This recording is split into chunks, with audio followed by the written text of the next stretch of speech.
announcement before we begin. The first item on our agenda tonight is a truth and taxation hearing, and then we also have a second item with the budget. And citizens may speak on both of those, but to speak, people need to sign a form that is on the table outside and give that to our assistant before the meeting starts. Thanks. Good evening. I would like to recall to order the meeting of the Maricopa Community College District Governing Board meeting for May 21, 2013. The first item on this agenda is a public hearing. The first on truth and taxation, a notice of a tax increase, and the second item has to do with the proposed fiscal year 2013-2014 budget. The first item is truth and taxation, and I have a form for citizens interim with Monica Dorsey, the Reverend Dr. Robin Hillis, and Joe DeGroot. So, Ms. Darcy.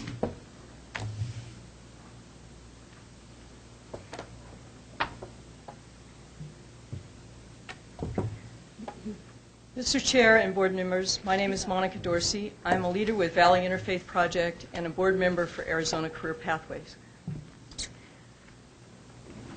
Members of the board, my name is Robin Hollis. I'm a Reverend Doctor with St. James Episcopal Church in Tempe.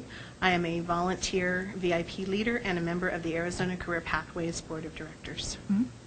And I'm Joe DeGroot. I'm on the board with the Valley Interfaith Project. On behalf of Valley Interfaith Project, we strongly ask you to support the budget with a modest property tax increase. We feel that the district has been exceedingly prudent in their fiscal management throughout this recession and economic downturn.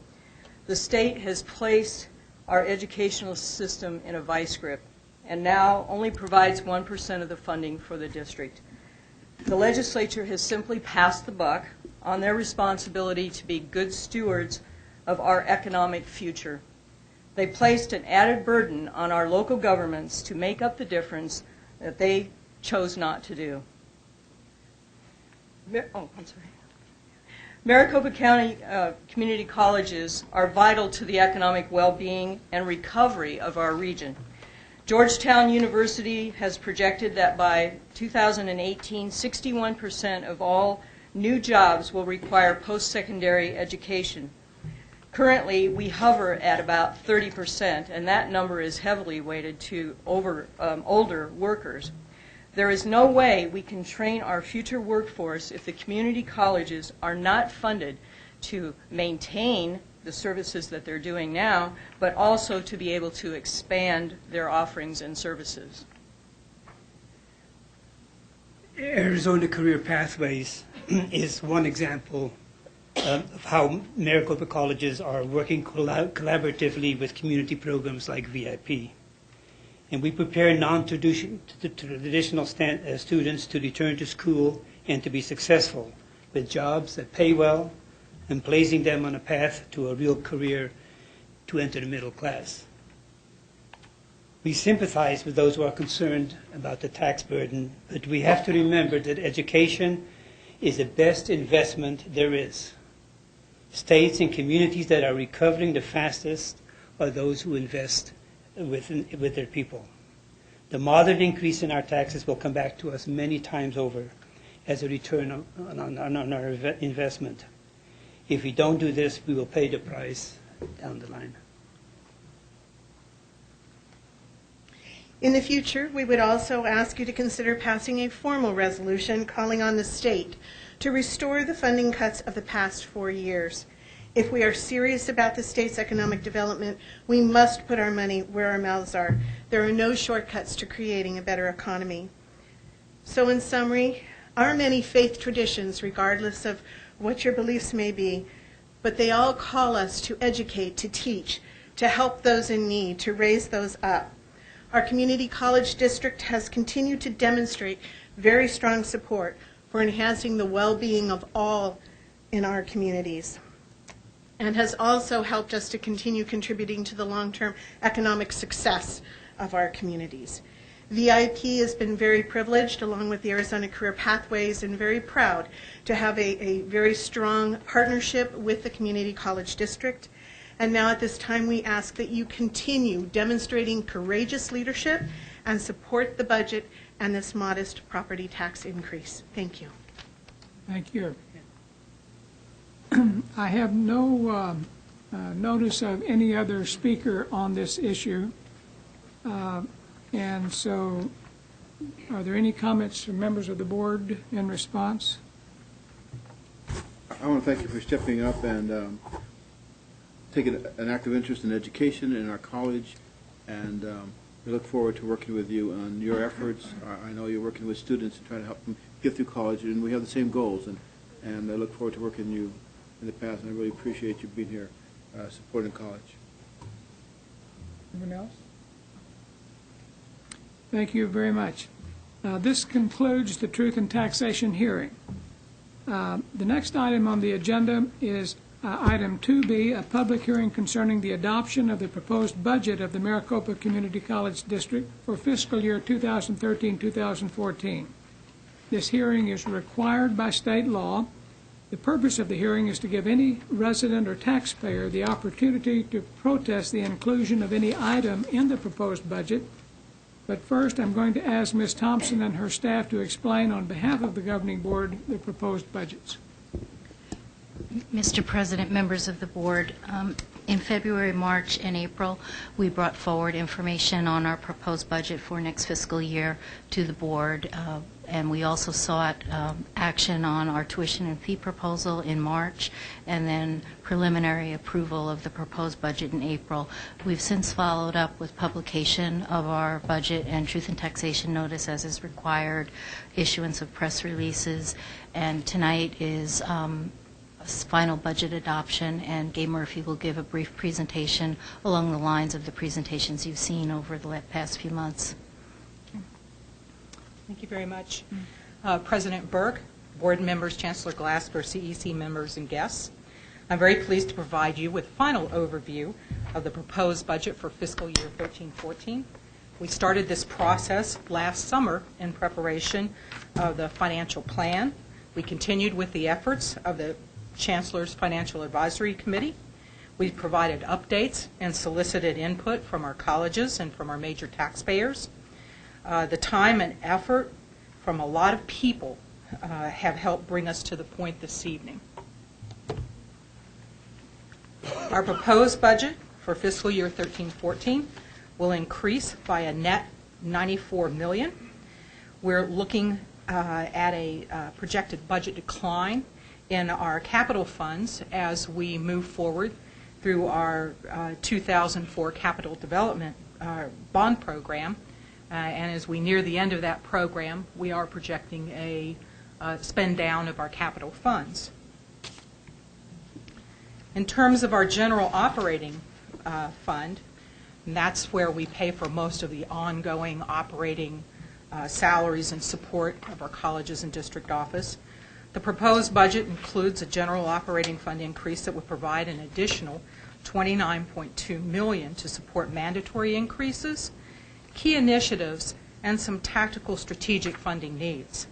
The board already has approved the $5 per credit hour increase in tuition earlier this year. While there's been no final action from the state of Arizona, all of the proposals to date from the governor, from the legislative staff, and the new Senate budget proposal have pretty much stuck to the $400,000 reduction that reflects a drop in enrollment from 2 years ago.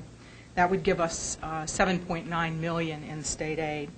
And finally, the board is set to make a decision about the property tax levy this evening. The proposal is for a 2% increase, which would provide an additional $8 million in revenue for next year. In terms of the property tax proposal, it would increase the tax levy by 2%. This is allowed under the state constitution limits.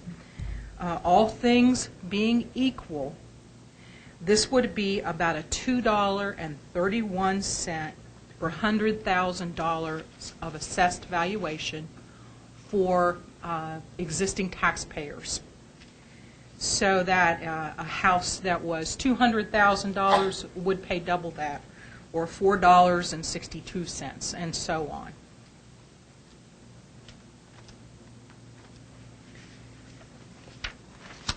For our funding initiatives, we're proposing an additional $29.2 million.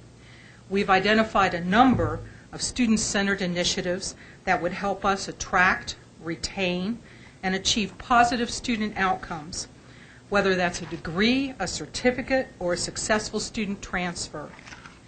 We have need for IT system expansion to serve an increased number of users, maintenance on existing systems, as well as new enterprise systems implementation for both need for our human resources system, our accounting system, our budget system, and our student information system maintenance needs.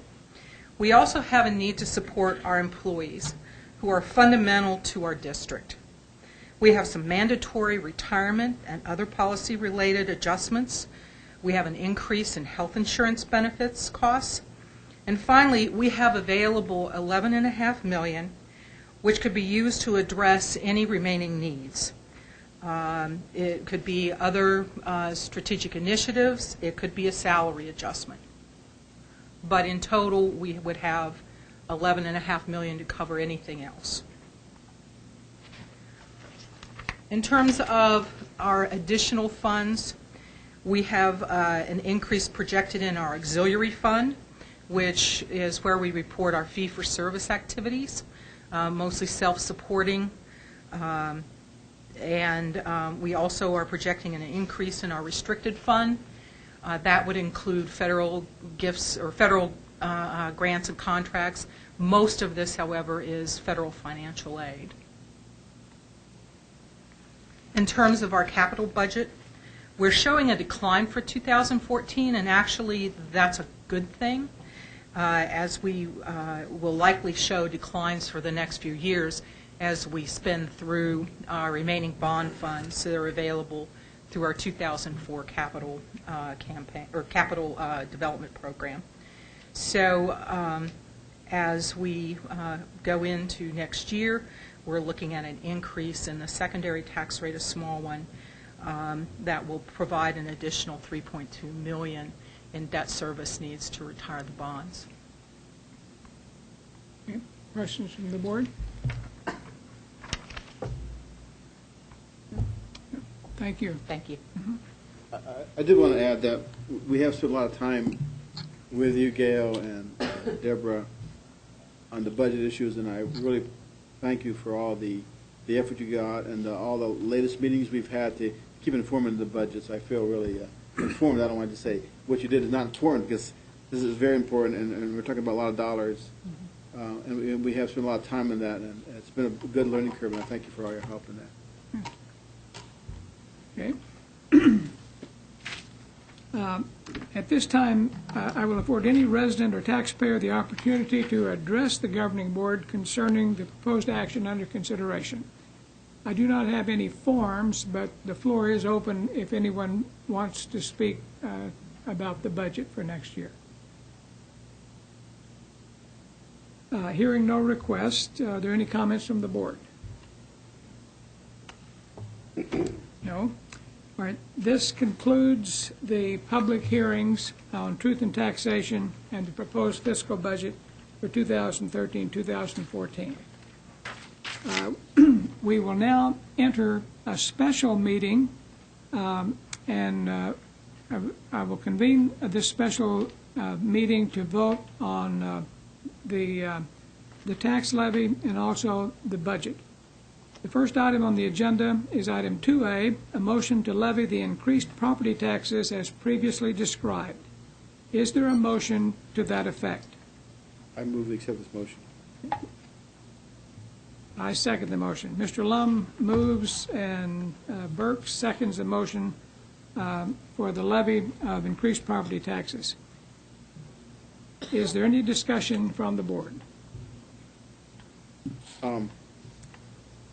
You know, I have a vision for this district where we start working more with high schools. I think the way to reduce the cost of college is to reduce the time you get through, and we should start in high school. We're doing enrollment. Matter of fact, we have on the agenda today our partnerships with public schools and charter schools, and I would like to see us push that envelope a little more and getting more high school kids taking college classes and getting their involvement. I'd like to see more with vision of workforce development and career skills.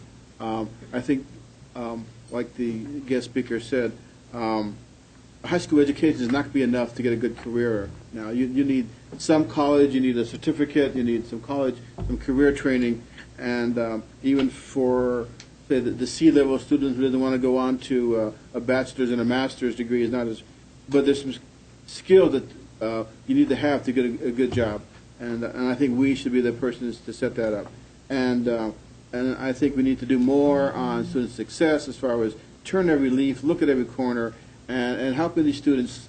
Not always an academic reason why they're not succeeding. Sometimes they need bus tickets, sometimes they need support, sometimes they need more time taking a class, maybe, and looking at how they learn and how we expensive books or getting less cost textbooks. I think we want to turn every leaf we can to make all these students succeed and get through college faster. And with that vision, when you talk about education, support education, I think you need to talk about, you got to pay for it too. So with that, I support this small increment. It's probably about the price of a cup of coffee, and I know the high schools want you to pay for a cup of coffee, and so do the grade schools. But I think without us, you're not going to have a good career, and we need to have some funding to do that. Thank you. Okay. Anyone else? We can do a voice vote. Roll call. Roll call. I'll talk then. Okay. Some of the members choose to speak during roll call, so if the board is ready, I will call the roll for the vote. Mr. Miranda? I'll pass. Mr. Lum? I vote yes. Ms. Pearson? No. Mr. Sauer? I'll explain my vote. I opposed the increase in the student tuition a month or so ago for the reasons that I thought we needed to do a better job of making sure that the money that is spent has some accountability down the road. And I've obviously that tuition is in place, and I think the board is making moves to do a good job of making sure that money is spent appropriately and meets our goals. We have 4 goals, and I think our 4 outcomes that we're looking for, and any investment we make, I think, should move those forward. This 2% increase compared to the 5% increase that we gave our students this next year, to me, is fair. We're asking students to do more than we are asking the taxpayers. I know it's, price of a coffee or whatever it might be, but when you add up all the other elements of our county that ask for the same increases, whether it's for inflation or new projects like we're asking for, we have to look at them all very closely. So I'm looking forward to what this additional investment is going to do for our students, and we'll obviously look at making sure that we do increase our performance here in the district by doing so. So I vote aye. Okay. I vote aye as well. Mr. Miranda, do you want to cast a vote? First of all, I think it's a modest increase that we're talking about today. I do appreciate Valley Interfaith coming forward and expressing their sentiments about it. I do feel that a resolution would do very little right now with this state legislature, but I appreciate the suggestion. I think as we move forward, even a 2% increase shouldn't be necessary if the state carried its burden and supported education the way they should be supporting us. Also, to follow up on Mr. Lum's remarks, I do believe that a closer working relationship with secondary schools, with high schools, is going to be essential in the future. Try to minimize costs and also to create something called this that we all aspire to, this seamless education system. And I'm going to support the vote. I will say this, that after 6 months on this board, I'm still discovering things every day that I think most are very positive about the district, but certainly with a $1.5 billion budget, I think it's very difficult with 5 months on this board to claim that you know every dollar that's being spent on a $1.5 billion budget. I hope that learning curve increases as the time goes on for me on this board. But having said that, I will support administration. I will support the proposal for the 2%. Okay. By a vote of 4-1, the motion passes. The second item on the agenda is the adoption of the proposed 2013-2014 Maricopa Community College District budget. Is there a, let's see, the item 2A2 of the agenda is approval of the proposed budget, and in approving the budget, the board also authorizes the expenditure of budgeted revenues and realized or designated fund balances within the total amount budgeted in each fund: current, unrestricted, auxiliary, restricted, and plant funds. Is there a motion to approve the budget? So moved. Mr. Sarr moves. Second. Mr. Lum seconds a motion to approve the budget. Is there a discussion from board members? Let me just say it is a huge document on two-sided paper. But we've been spending about 3 or 4 months on this now, and I feel pretty comfortable with what the budget is designed to do in terms of improving our students' performance. So I support the Chancellor and all those involved in putting this together. I know there's been hundreds of people involved in this, and I appreciate their efforts and will support it. Okay. Any other discussion? Good. In accordance with state law, the governing board will now vote on this motion by roll call vote. Mr. Naranda? Aye. Okay. Mr. Lum? Aye. Ms. Pearson? Aye. Mr. Sarr? Aye. I vote yes. By a vote of 5-0, the 2013-2014 Maricopa Community College budget has been adopted. This special meeting is now adjourned, and we will reconvene the regular meeting of the governing board for May 21.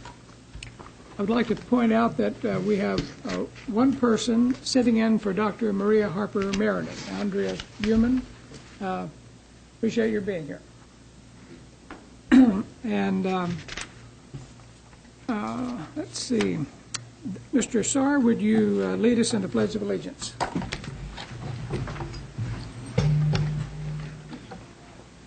Pledge allegiance to the flag of the United States of America and to the republic for which it stands, one nation, under God, indivisible, with liberty and justice for all.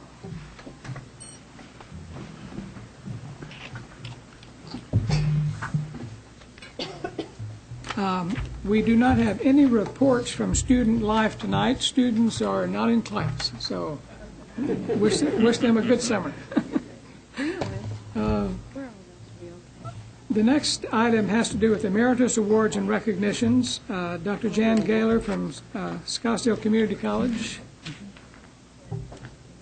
Please.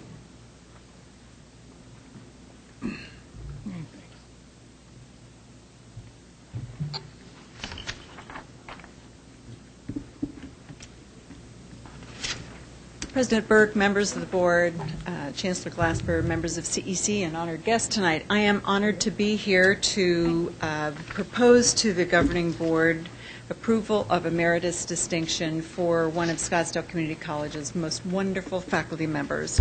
So I'd like to ask Kim Williams to come up and join me. Where did she go? Oh, there she is. Yay. Nice to have you here. Thank you, Jane. Now, while she is retired, this is the official part of her retirement, and let the parties roll on, as she said earlier. So it is my honor to recommend Kim Williamson, theater arts faculty at Scottsdale Community College, retired, for the emeritus distinction with the Maricopa County Community College District. Kim Williamson served Scottsdale Community College and its students for more than 32 years prior to retiring in 2012. During her brilliant career, she touched the lives of thousands of students and was integral in building one of the finest theater arts programs in the nation. During her tenure at Scottsdale, Kim served in a number of leadership roles to include theater arts director, department and division chair, faculty senate secretary. She also served as faculty advisor and was an active contributor on more committees and task forces than we could name here. The original document that came forward to my desk that was the recommendation for emeritus status was literally almost that thick. So we pared it down to a few paragraphs, but nonetheless, it's been a wonderful career and contributions by Kim to our students. In addition to her numerous contributions at SEC, Kim, who is an active member in the theater community, she has received numerous awards and distinctions, including the Kennedy Center American College Theater Festival Excellence in Education Award in the year 2000, and the prestigious Arizona Theater Award for Best Scenic Design in the years 2007, 8, and 11. As impressive as Kim's resume reads, her true legacy really is one of unwavering support and commitment to student success. Her dedication and passion for theater arts influenced students and motivated her colleagues across the college and across the Maricopa district. So it is my honor to present to you Kim Williamson. Would you like to say a few words? My goodness.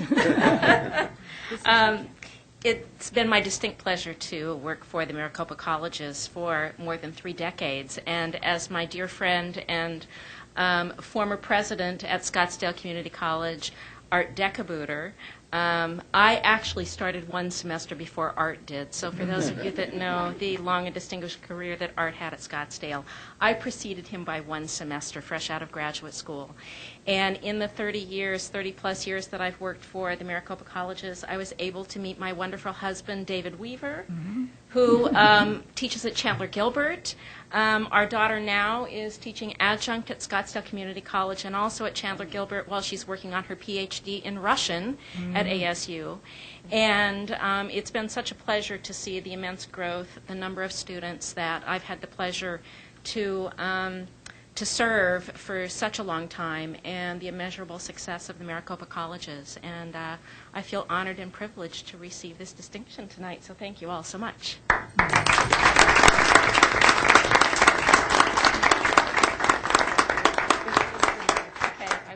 I have to thank my colleagues here. Well, we appreciate your professionalism and your commitment to students. Thank you. The arts. The next is a recognition of a Glendale Community College scholar, Dr. Irene Kovla. May I? Release them.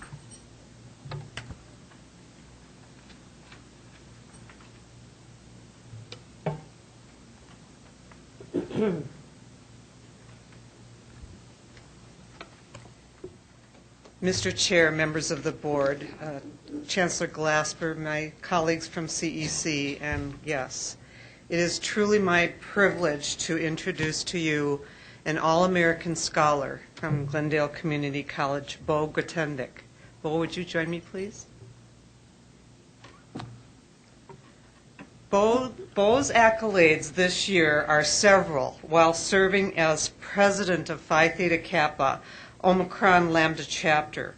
He placed top tier in the All-Arizona academic team, earning him full tuition when he transfers to a 4-year Arizona university.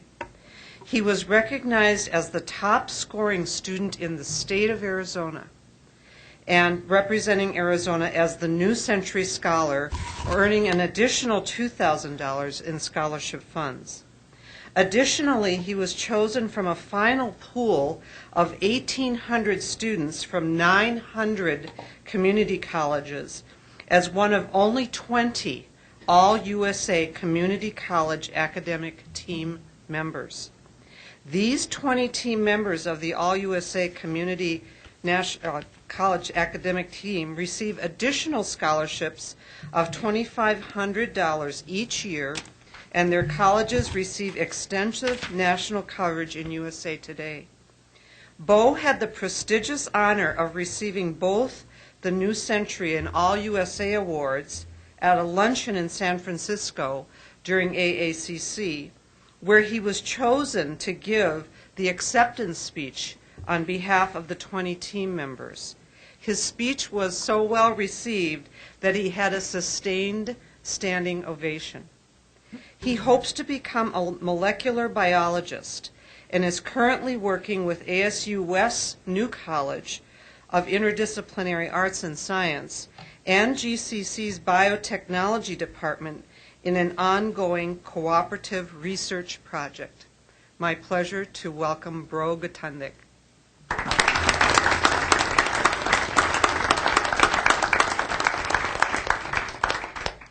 I just came from that project, so forgive me, I don't have my formal wear on. Wow, I started as another statistical post-high school worker in a route that wanted to get an education, and I would have never believed that I would be at the height of success I feel like I'm at right now. That would not have been possible without Maricopa Community College, and specifically Glendale Community College, setting a standard of excellence in their faculty and their administration, and in fostering an environment of success for students. I didn't know what to expect when I started at Maricopa Community College, never having set foot on a college before, and I was totally terrified and didn't know what to do, but the resources were there, and I took advantage of them, and the help was there wherever I looked, and I just took it and ran with it, and I'm so grateful that that this institution for education is here. Thank you so much for the recognition. Mm-hmm.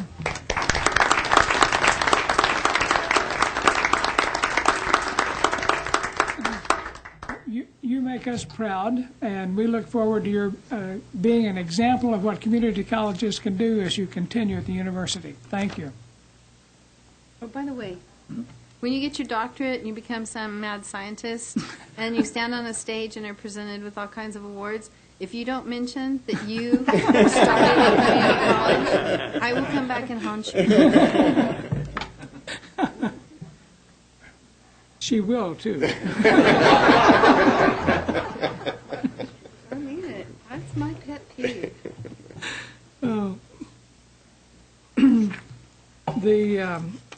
The next item on the agenda is citizens interim, and I have three requests to speak. The first is Carl Schneider. Carlos? Well, Carl. Here. Carl. If we got an order, if you don't mind. I don't mind. There are three people: Carl Schneider, Carlos Rascon, and Ray Torres. Right? Mm-hmm. Thank you. Good, Shirley.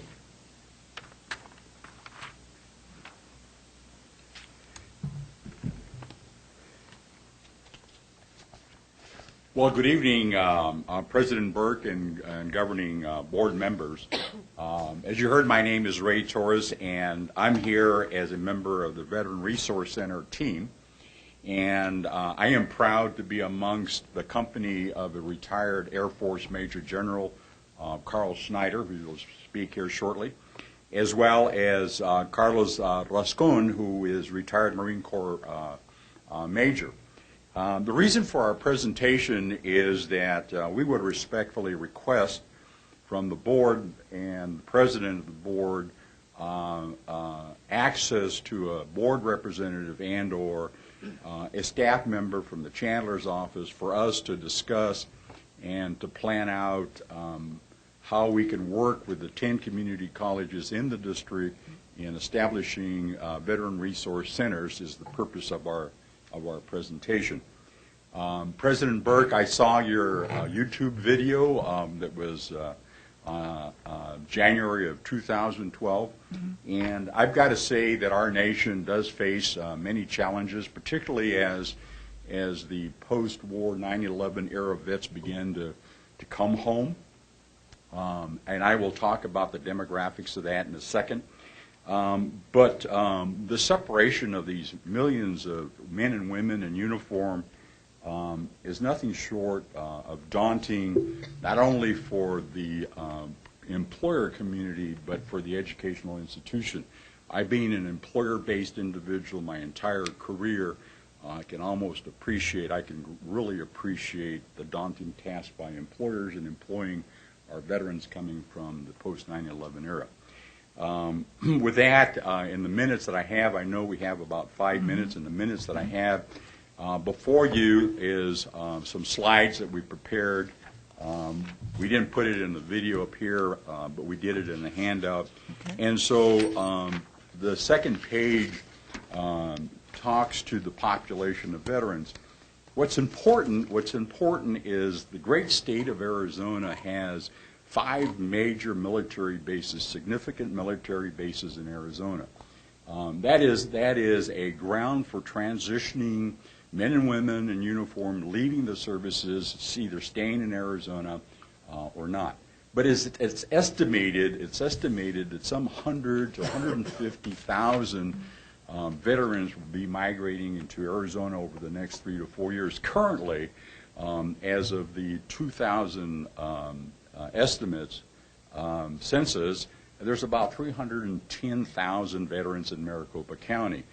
So you can just imagine the increase of veterans coming into the county. We currently have about 535,000 veterans in Arizona total. The Pentagon is estimating that over a million members of the military will be transitioning out over the next 3 to 4 years, and another 20,000 on a per month basis. So we look at these numbers, and they're quite significant, going to impact the employer community as well as the educational community. And so I wanted to put that as the backdrop because the next page, which is page 3, refers to the student population and the veteran population in each of the 10 community colleges. Now, what's interesting about collecting this information is that I rummaged through the net looking for each of the community college strategic plans to extract from their information data about veterans, and what I discovered was primarily student enrollment, gender numbers, and ethnic group numbers, but absent from those plans was the veteran number. So it was very challenging for me to see what the enrollment population for veterans are in the district. So I defaulted to an organization called Victory Media. And Victory Media annually puts out surveys and surveys universities and colleges throughout the country, and they label those that participate in those surveys as military-friendly schools. So the data that you see in Chart 2 basically comes from that organization that gives us the total student population for the 10 districts as well as the veterans. And the veteran community, based on the student enrollment, is roughly 5%. I suspect if one were to benchmark whether 5% is a low number or a high number, I would venture to guess it's probably a low number, particularly when the veteran community is going to be upon us in the next 3 or 4 years, which provides a major challenge for the district. The next slide is Carlos is going to speak to those, and then the last slide, or the last pages, will be Carl. Carlos is going to do the next one. Carlos? President, members of the board, ladies and gentlemen, it's my pleasure to speak to you tonight. My name is Carlos Rascon. I recently retired from the United States Marine Corps 4 months ago. My background's in program evaluation and data analysis. I'm going to talk to you tonight about Veteran Resource Center program evaluation. We believe that it's very important to establish a strong program evaluation because we understand that you, educational leaders, are operating in a constrained environment. The 3 components we're going to talk about are on slide number 3 of the presentation. We feel it's important that in order to sustain any program, whether it be Veteran Resource Centers or any sort of priority associated with One Maricopa strategic plan, you have to have a strong foundational program evaluation. The first component I'd like to talk about is aligning the Veteran Resource Centers underneath the One Maricopa strategic plans. For example, if there is a priority for student success and retention, we would like to align the Veteran Resource Center performance measures, which is the second component of the program evaluation, such as veteran persistence, job placement rates, transfer and graduation rates, as discussed in the Arizona Republic. We would also like to see veteran transfer and graduation rates above 50%. These performance measures are then tied to activities and tasks that the Veteran Resource Centers actually conduct. When they are tied to activities and tasks, we can then tie that to budget line items in the program, on the program side. It's important that Veteran Resource Centers understand that we're measuring success, whether we're certifying benefits for veterans, collaborating with the institutional research centers for data, building relational databases that track veterans across the valley as they move from one campus to another through relational databases, and then measure those to budget line items. Now, if we establish we don't have the resources within those budget line items, then, as the VRC team will discuss, General Schneider will discuss, the potential to partner with corporate sponsorships, partner with state veteran administration to sustain those budget line items. And lastly, after you establish a budget, it's important that we track the execution phase, the accounting data, to then trace that back to those performance measures. We as veterans would like to know that we are stewards of the taxpayer dollar.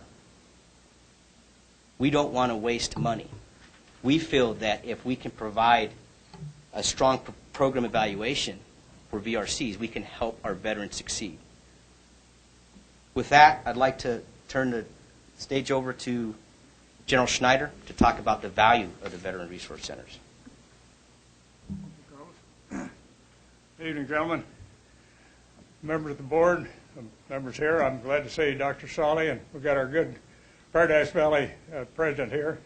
I've visited most of the junior colleges, the community colleges here, junior as we used to call them years ago. I first came to the Valley here in 1947 to go to pilot training at Williams, and went through pilot training there, and I was the first returnee back to Luke as an instructor. I'm a graduate of ASU. I got my master's degree at George Washington University, and I've been working with veterans here now for 30 years since I retired from the Air Force, running 6 businesses along with it. So I've been very involved in the community here. I've got my daughter graduated, got her undergraduate and master's degree here from ASU.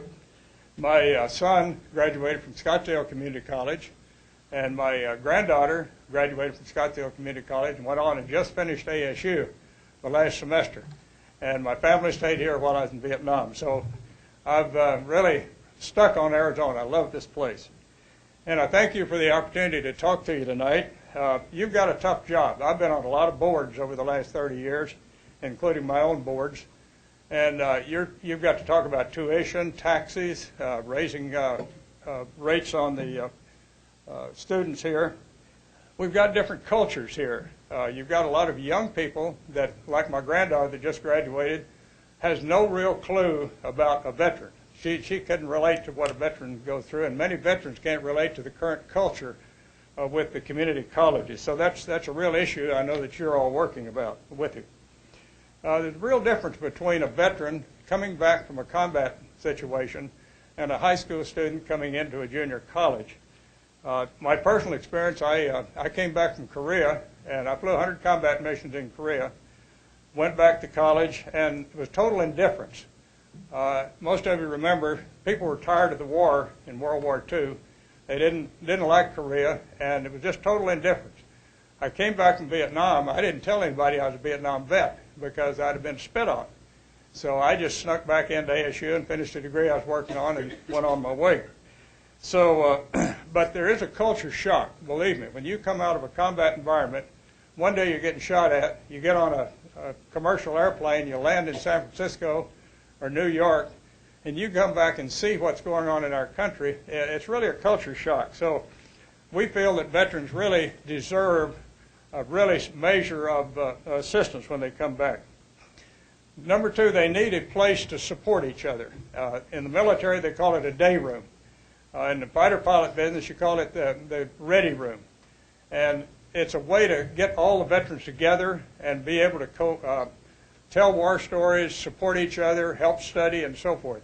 So that's sort of the plan A that I would propose, that each of the community colleges at least have a day room. I know that Paradise Valley is working on one. They're doing their construction right now. Dr. Solly is working on it. Glendale really has the model, in my opinion. They've got a separate building. You walk in there, you feel like you're really well taken care of, and it's a one-stop shop.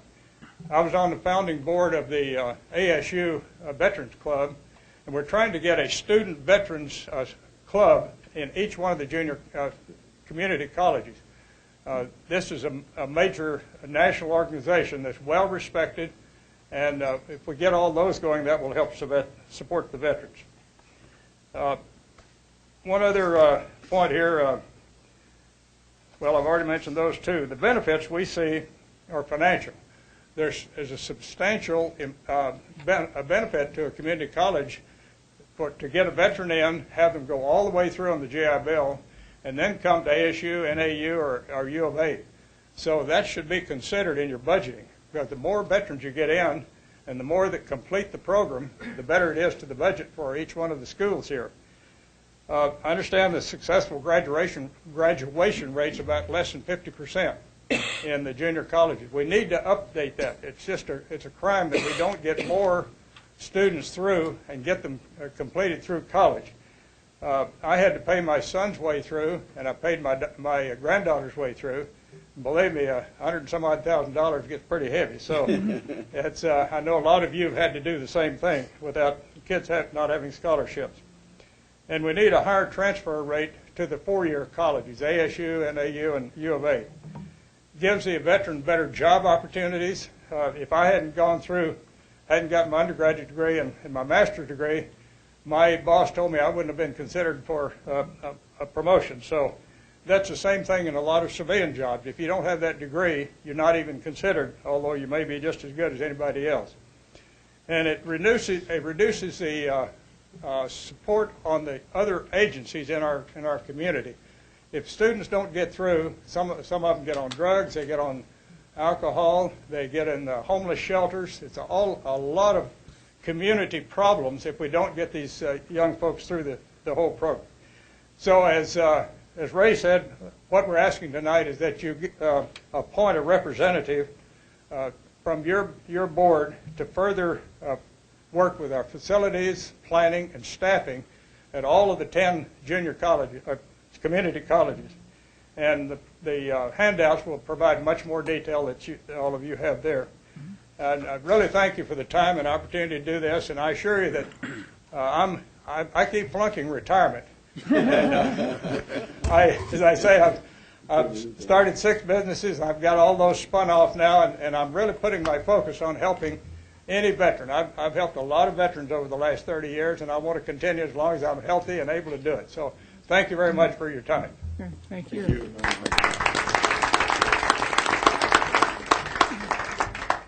First of all, I want to thank all 3 of you for your service. We appreciate that very much.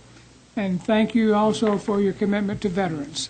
We are with you on supporting veterans. By state law, we can't discuss this tonight because it wasn't put on our agenda ahead of time. But we do take issues under advisement, and we will do that with your request, and we'll be happy to visit with you about it. Thank you, sir. Thank you. Mr. President. Yes. I'd also like to make a request that at some point we'd have them back with an opportunity to ask questions and exchange information. Yeah. I also returned from Vietnam after 13 months and experienced the same kind of situations that we've spoken about today. But I would like that opportunity for the board to at least see what we're doing here. Yes. Maybe we can schedule it for an item on the agenda sometime down the road. Thank you. Mr. Chairman? Yes. I, too, would like to comment.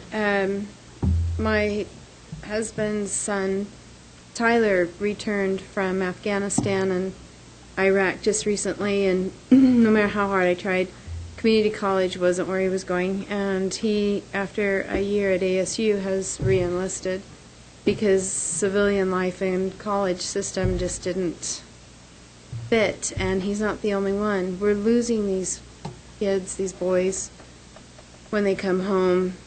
And while I don't like the choice that he's making to re-enlist, it's better than the other options he was considering. So I'm frustrated that we lost him as far as education and helping to assist him in that integration back into civilian life. And as young men don't come single home to tell you these things, they come in packs, and so it's not just him. And that really hurts because I feel like we're failing really bad. And I want to ask, are we really serving our population? Are we serving the system? Are we adjusting the system to serve those who are supposed to be our clients? Are we losing our clients and serving the system? And the way that we've always done things, bucking change. And I want to say we're failing. And I really feel strongly about this. And so I want to thank you guys for coming. And I'm going to be looking forward to the email telling us exactly what we're going to do to move forward on this. Thank you. I looked through the materials and did not see a contact. It's on the very second to the last. Second, okay. Thanks very much. But could we get some business cards maybe so that it's easier to access your contact information? Any cards?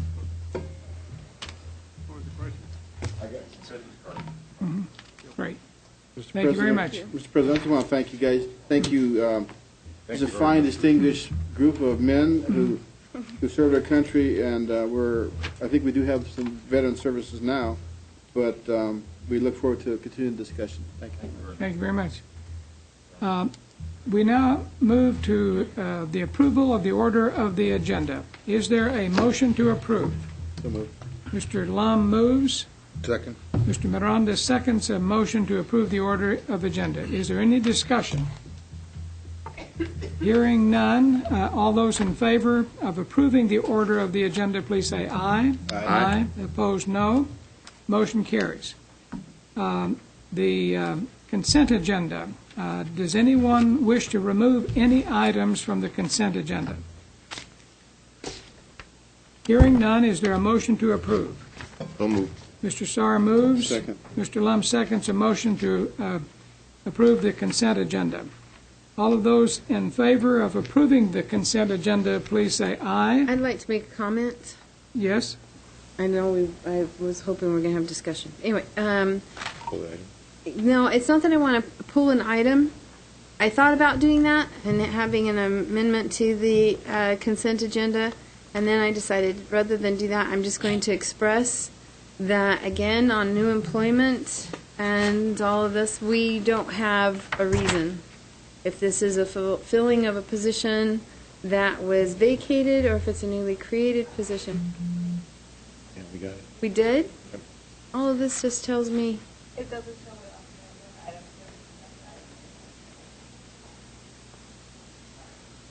the item. I apologize. Continue. All right. All right. All of those in favor, please say aye. Aye. Opposed, no. Motion is approved, 5-0. The non-consent agenda, is there a, let's see, is there a motion? No, there's no motion necessary. Under the non-consent agenda, the first is the Chancellor, the approval of proposed all-employee manual tuition waiver policy revision. Dr. Glasper, would you care to comment? Members of the board, this is the follow-up from last month's on approval of the proposed all-employee manual tuition waiver policy revision, which changes the policy to make consistent the awarding of tuition waivers for full-time employees equivalent to that of what we have been giving our adjunct employees, and it extends the opportunities for full-time employees and dependents so that they can complete their requirements within a shorter period of time. I recommend approval. Okay. Is there a motion to approve? So moved. Mr. Lum moves. Second. Mr. Miranda seconds a motion for the all-employee manual tuition waiver policy revision. Is there any discussion?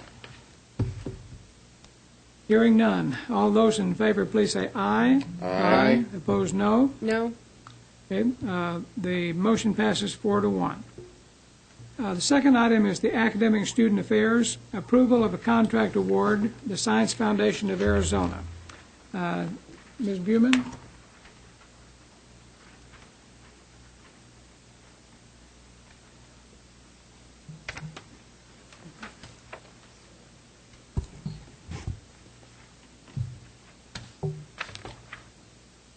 I apologize. I thought that was on the consent agenda.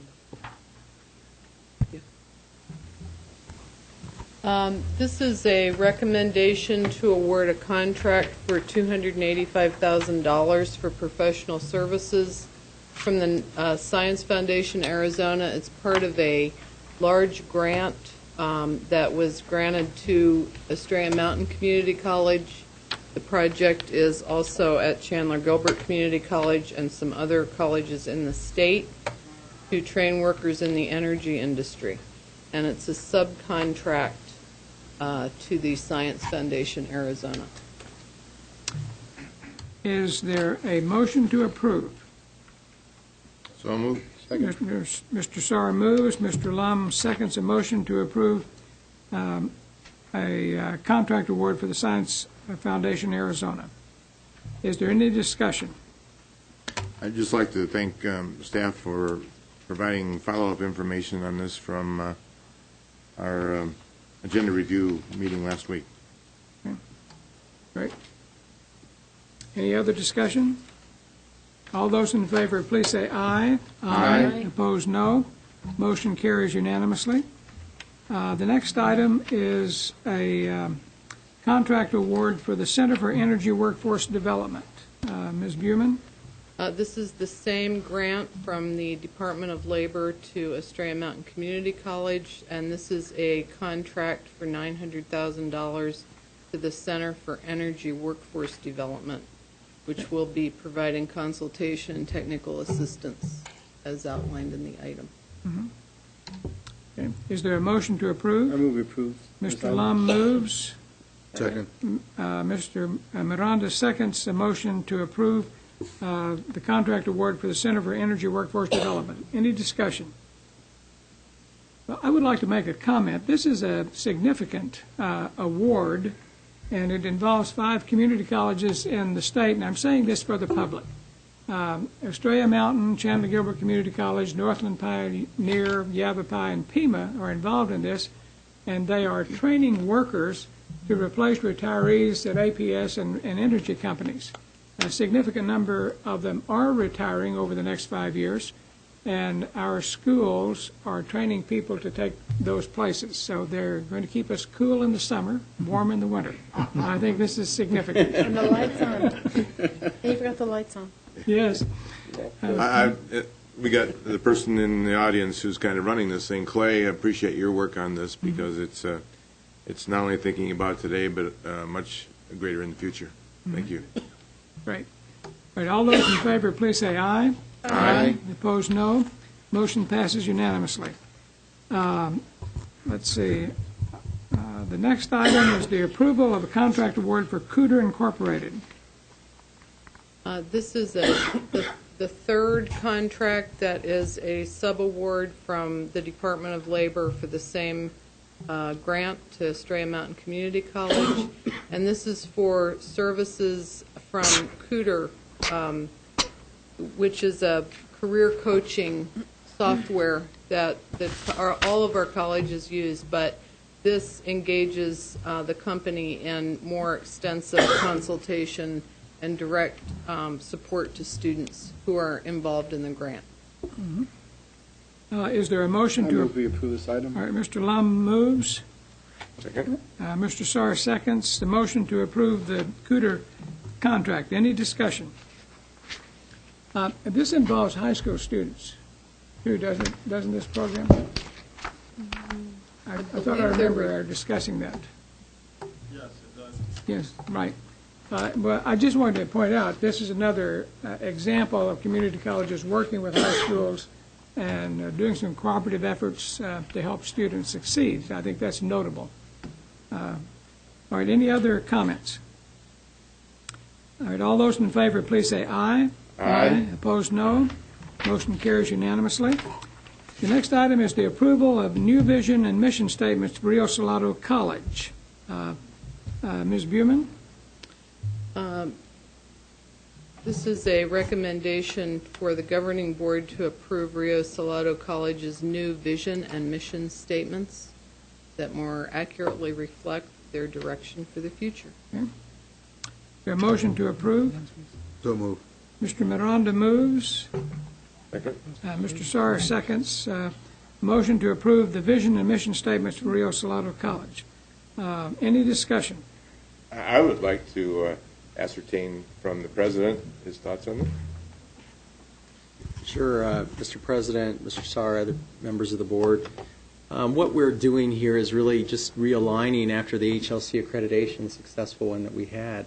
It gave us an opportunity to turn the page and look toward the future and set a new vision and mission statement that really reflects where we want to go in the future relative to our strategic plan and that of the districts. And so this has really gave us an opportunity to update that and to help us with our planning as we move forward. So we're really excited about it, and it will certainly be a guide for us as we move and establish initiatives and programs in the future.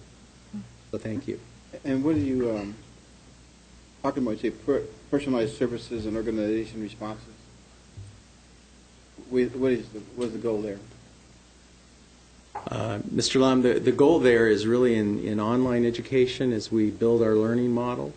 A lot of the new learning model is about personalized learning, adaptive learning, competency-based education, really fostering more engagement between faculty and students. And so we're really working hard on doing that in that new frontier space with other colleges and universities throughout the country and some Gates-funded projects and others. So, and that helps us to respond organizationally as well in terms of organizational responsiveness to our students and their success and to our community. I'm astonished. In terms of accountability, how will you know if your customers are astonished? Well, actually, that was the previous vision statement, and we're doing away with astonishing our customers. Stated as such, we want to continue to provide them excellent customer service, but we've decided that is different for our future, that we want to focus more on the success of students, and our customers will take a little bit of a backseat to that, but not too much. We really are looking at student success as the focus. So astonishment was a very, very high standard to meet relative to what we were accomplishing and attempting to accomplish for our students in our community. So we've got a little bit more reasonable standard for us and our students and our customers we think will work well for us. Good, thank you. Any other discussion? All right, all those in favor of approving the new vision and mission statements for Rio Salado College, please say aye. Aye. Opposed, no. Motion carries. The next item is the approval of a federated single sign-on seamless student experience. Ms. Berman? This item is to approve the award and expenditure of $559,548 for the federated single sign-on solution, which is a critical core component of the seamless student experience that I believe you've heard presentations on.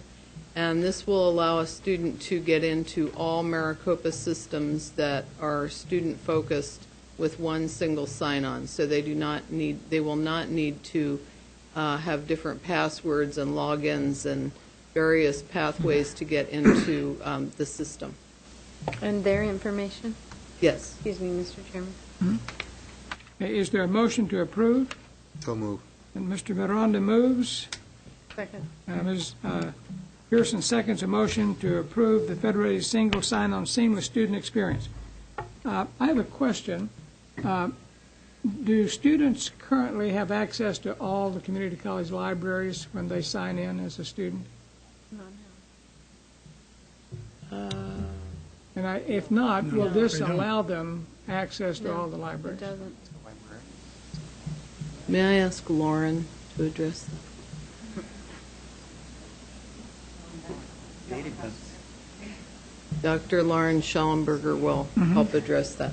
I'm not sure, but President Burke and members of the board,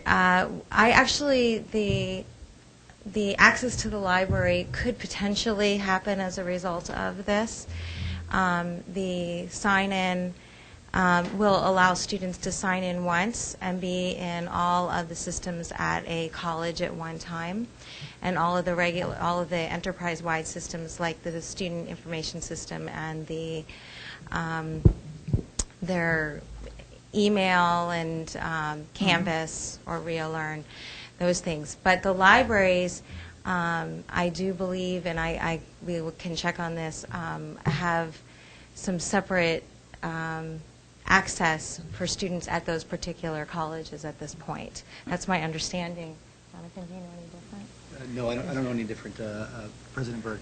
No, my understanding is that because there's certain subscriptions that each library has on their own, this wouldn't in and of itself enable that, but if there were some unification around those subscriptions, that this would allow for that access for the students. If they're looking up a book, all the books show at all the libraries. That is correct. I'm sure that's true. But the online databases may be pertinent to Mesa, but not to King's College. Is that the case? Yes. Mm-hmm.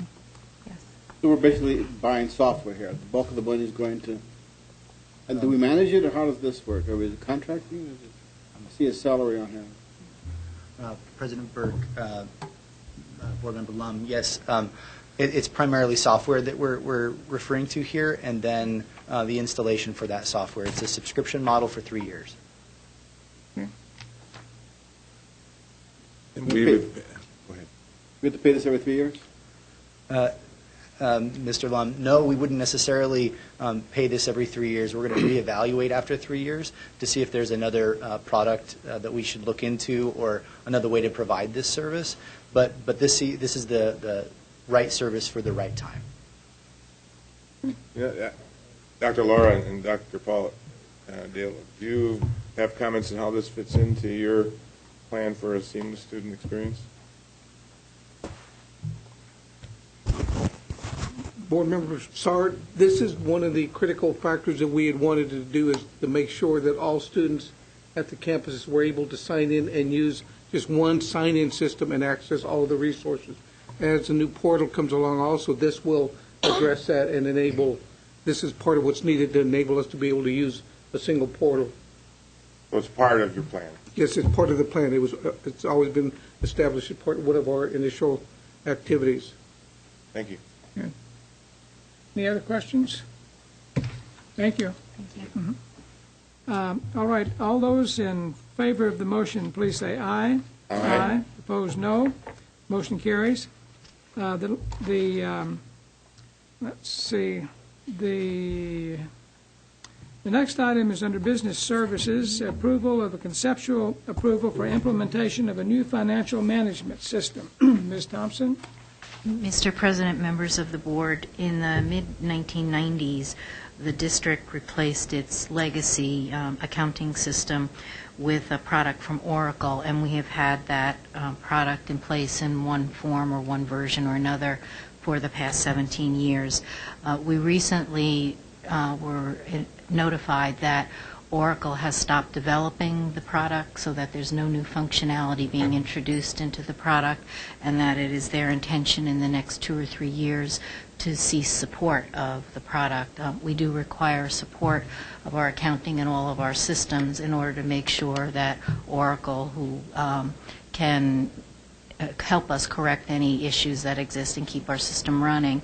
So we are moving, as is the case with some of the other systems we have, towards implementing a new system. It will be a PeopleSoft product, and similar to what we do with facilities projects, and similar to what was done with the CS9, which is the SIS project.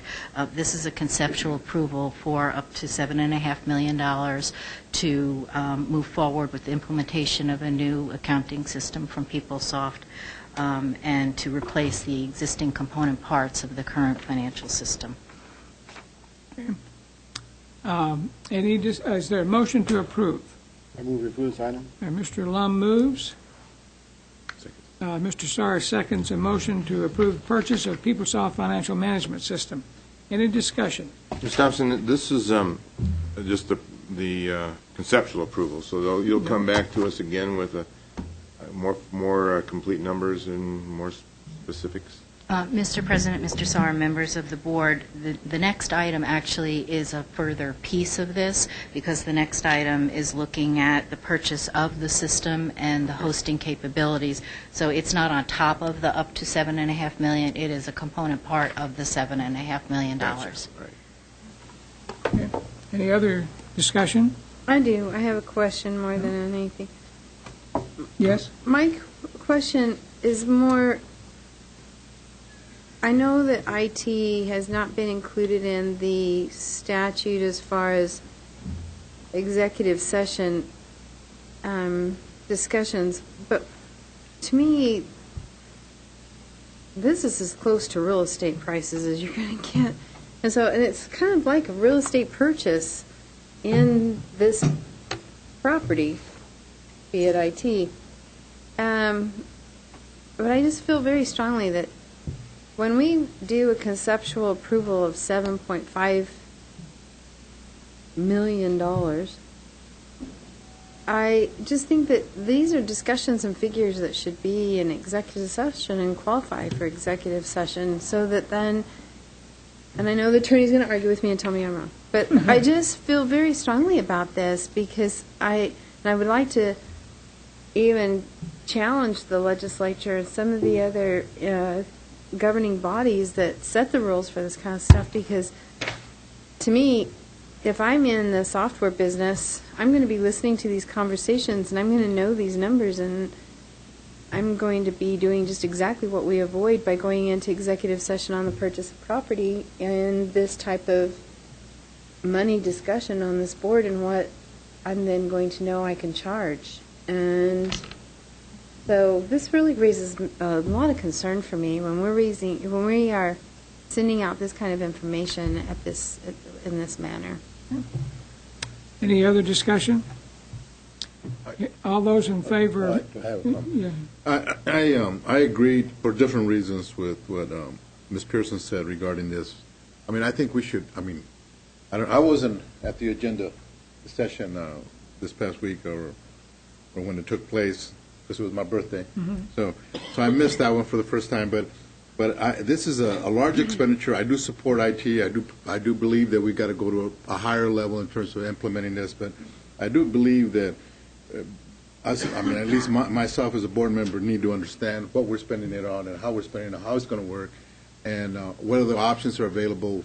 I mean, I have a number of questions as to whether other school similar size, or I know we don't have other similar sized districts, community college districts in the state and in the country, but we're one of the largest. But I was wondering where it's been tried before, how new this is. I mean, I have a number of questions. We're not going to get that opportunity tonight, but I do intend to support it simply because I have faith and confidence the administration is guiding us properly, that it's going to be a system that works and it's going to be a system that's appropriate to the district. And but I would appreciate next time when these items come up on the agenda, we'd have time to air them out a little bit more, and maybe I missed some of the discussion in the agenda setting one that I should have, because this is a large expenditure. Okay. Any other discussion? Mr. President, I want to thank Deborah Thompson and the IT people we've been talking about this for a year and preparing this for over a year, as far as knowing it's coming up, talking about what we have to do, talking about this needs to be replaced, and so I appreciate all the efforts you have been in keeping us informed and providing information on the changes that we need to make tonight. Thank you. Okay. All right. All those in favor of the approval of the purchase of the PeopleSoft Financial Management System, please say aye. Aye. Opposed, no. Motion carries. The next item is the approval of the conceptual approval of the remodeling of the district. Oh, Yeah. Can you go back? You read the wrong one for the motion, that's why I didn't say anything. well, I wish you did. Oh, I see. It's on the bottom. It's conceptual. Yeah, I missed the bottom of the page. We are voting on the conceptual approval for implementation of a new financial management system. That's right. Let's do this over again. So Mr. Lum moved and Mr. Sarr seconded the motion for the conceptual approval. Is that right? Right. All right. All those in favor of the conceptual approval for implementation of a new financial management system, please say aye. Aye. Opposed, no. Motion carries. The next item is the approval of purchase of PeopleSoft Financial Management System. Let's see, Ms. Thompson? Mr. President and members of the governing board, as I mentioned, this is aligned with the prior item on the conceptual approval, and this is actually to move forward with the licensing and hosting for the PeopleSoft Financial Management System. And it is, Oracle did purchase PeopleSoft. They are basically one at this point in some form. And by moving to the PeopleSoft product, we will move to the same line of programming that we have for the student system and the HRMS system. So there'll be an alignment and some synergy between all of our systems that doesn't entirely exist right now. Is there a motion to approve the purchase of PeopleSoft Financial Management System? So move. Mr. Miranda moves. Second. Mr. Starr seconds the approval of the purchase of PeopleSoft Financial Management System. Any discussion? Mr. Chairman, just to bring it together, we've approved $7.5 million for the project.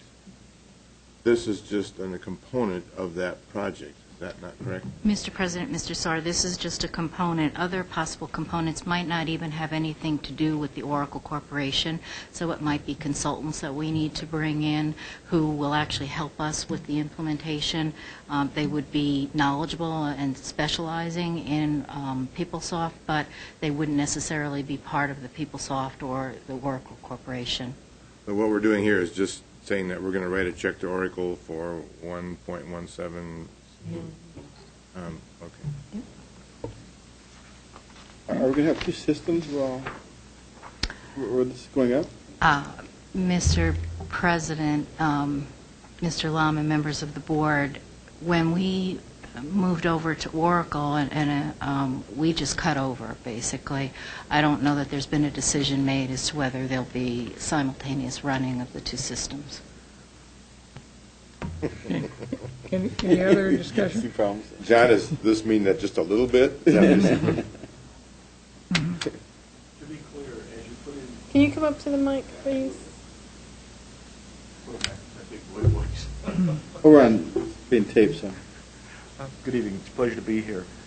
Just to be clear, members of the board, as you're putting in this new financial system, which, by the way, is used with higher education organizations across the country, specifically designed for higher education.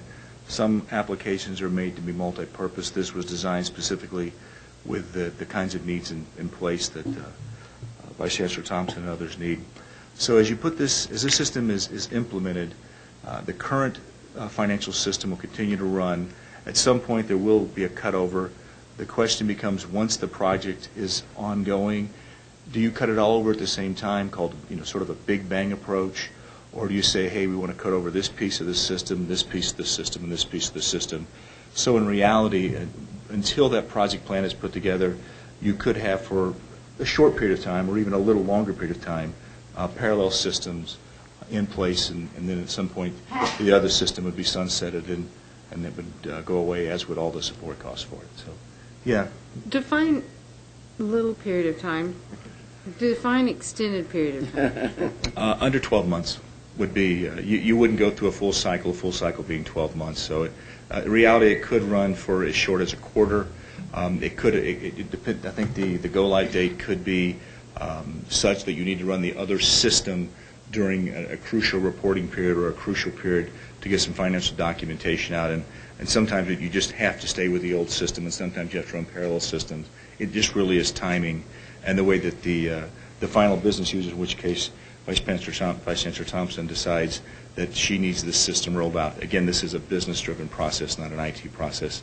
We're just there to support her. And so we actually let her drive the dates that are appropriate to her line of business.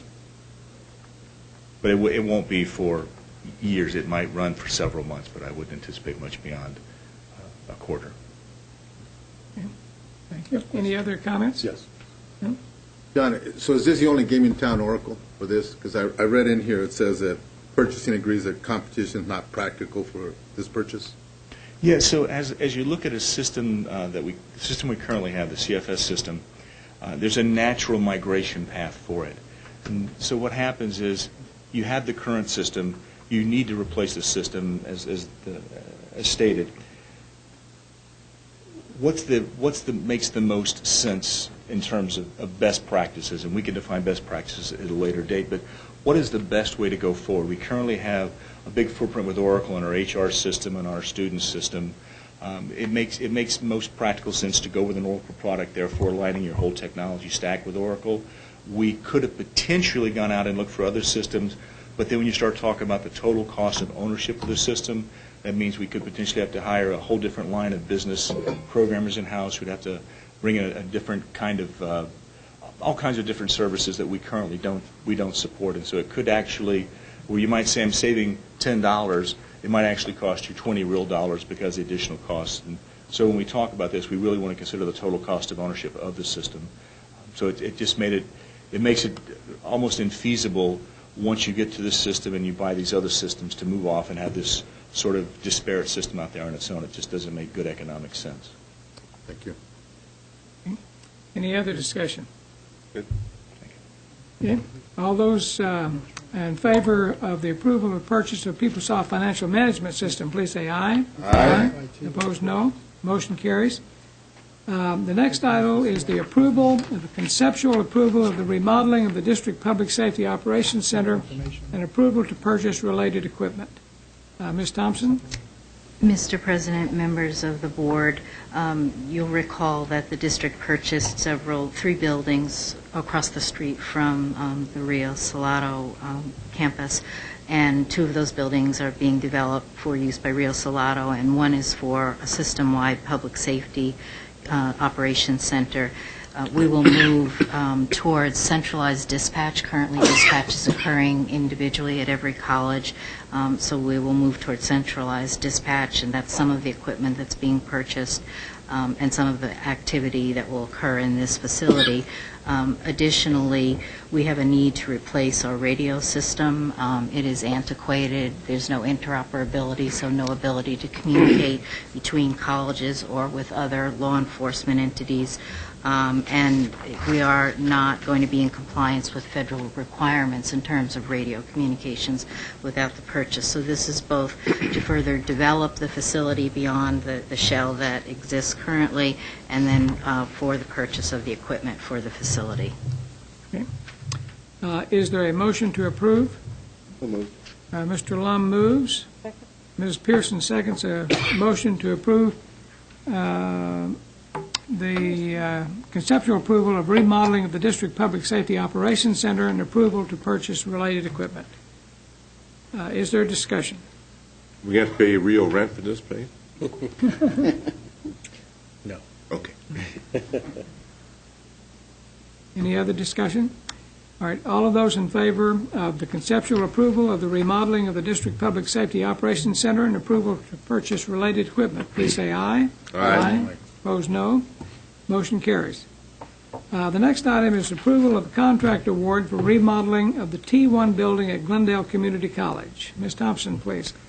Yes, this is, Mr. President, members of the board, this is a part of the college's bond program, and we are following up with the contract award. A conceptual approval was granted about a year ago, and we'll be looking to remodel the facility to reconfigure classrooms, labs, and to upgrade systems.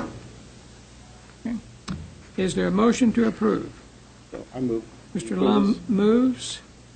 Second. Mr. Sarr seconds a motion for the approval of a contract award for remodeling of the T1 building at Glendale Community College. Any discussion? All right, all those in favor, please say aye. Aye. Opposed, no. Motion carries.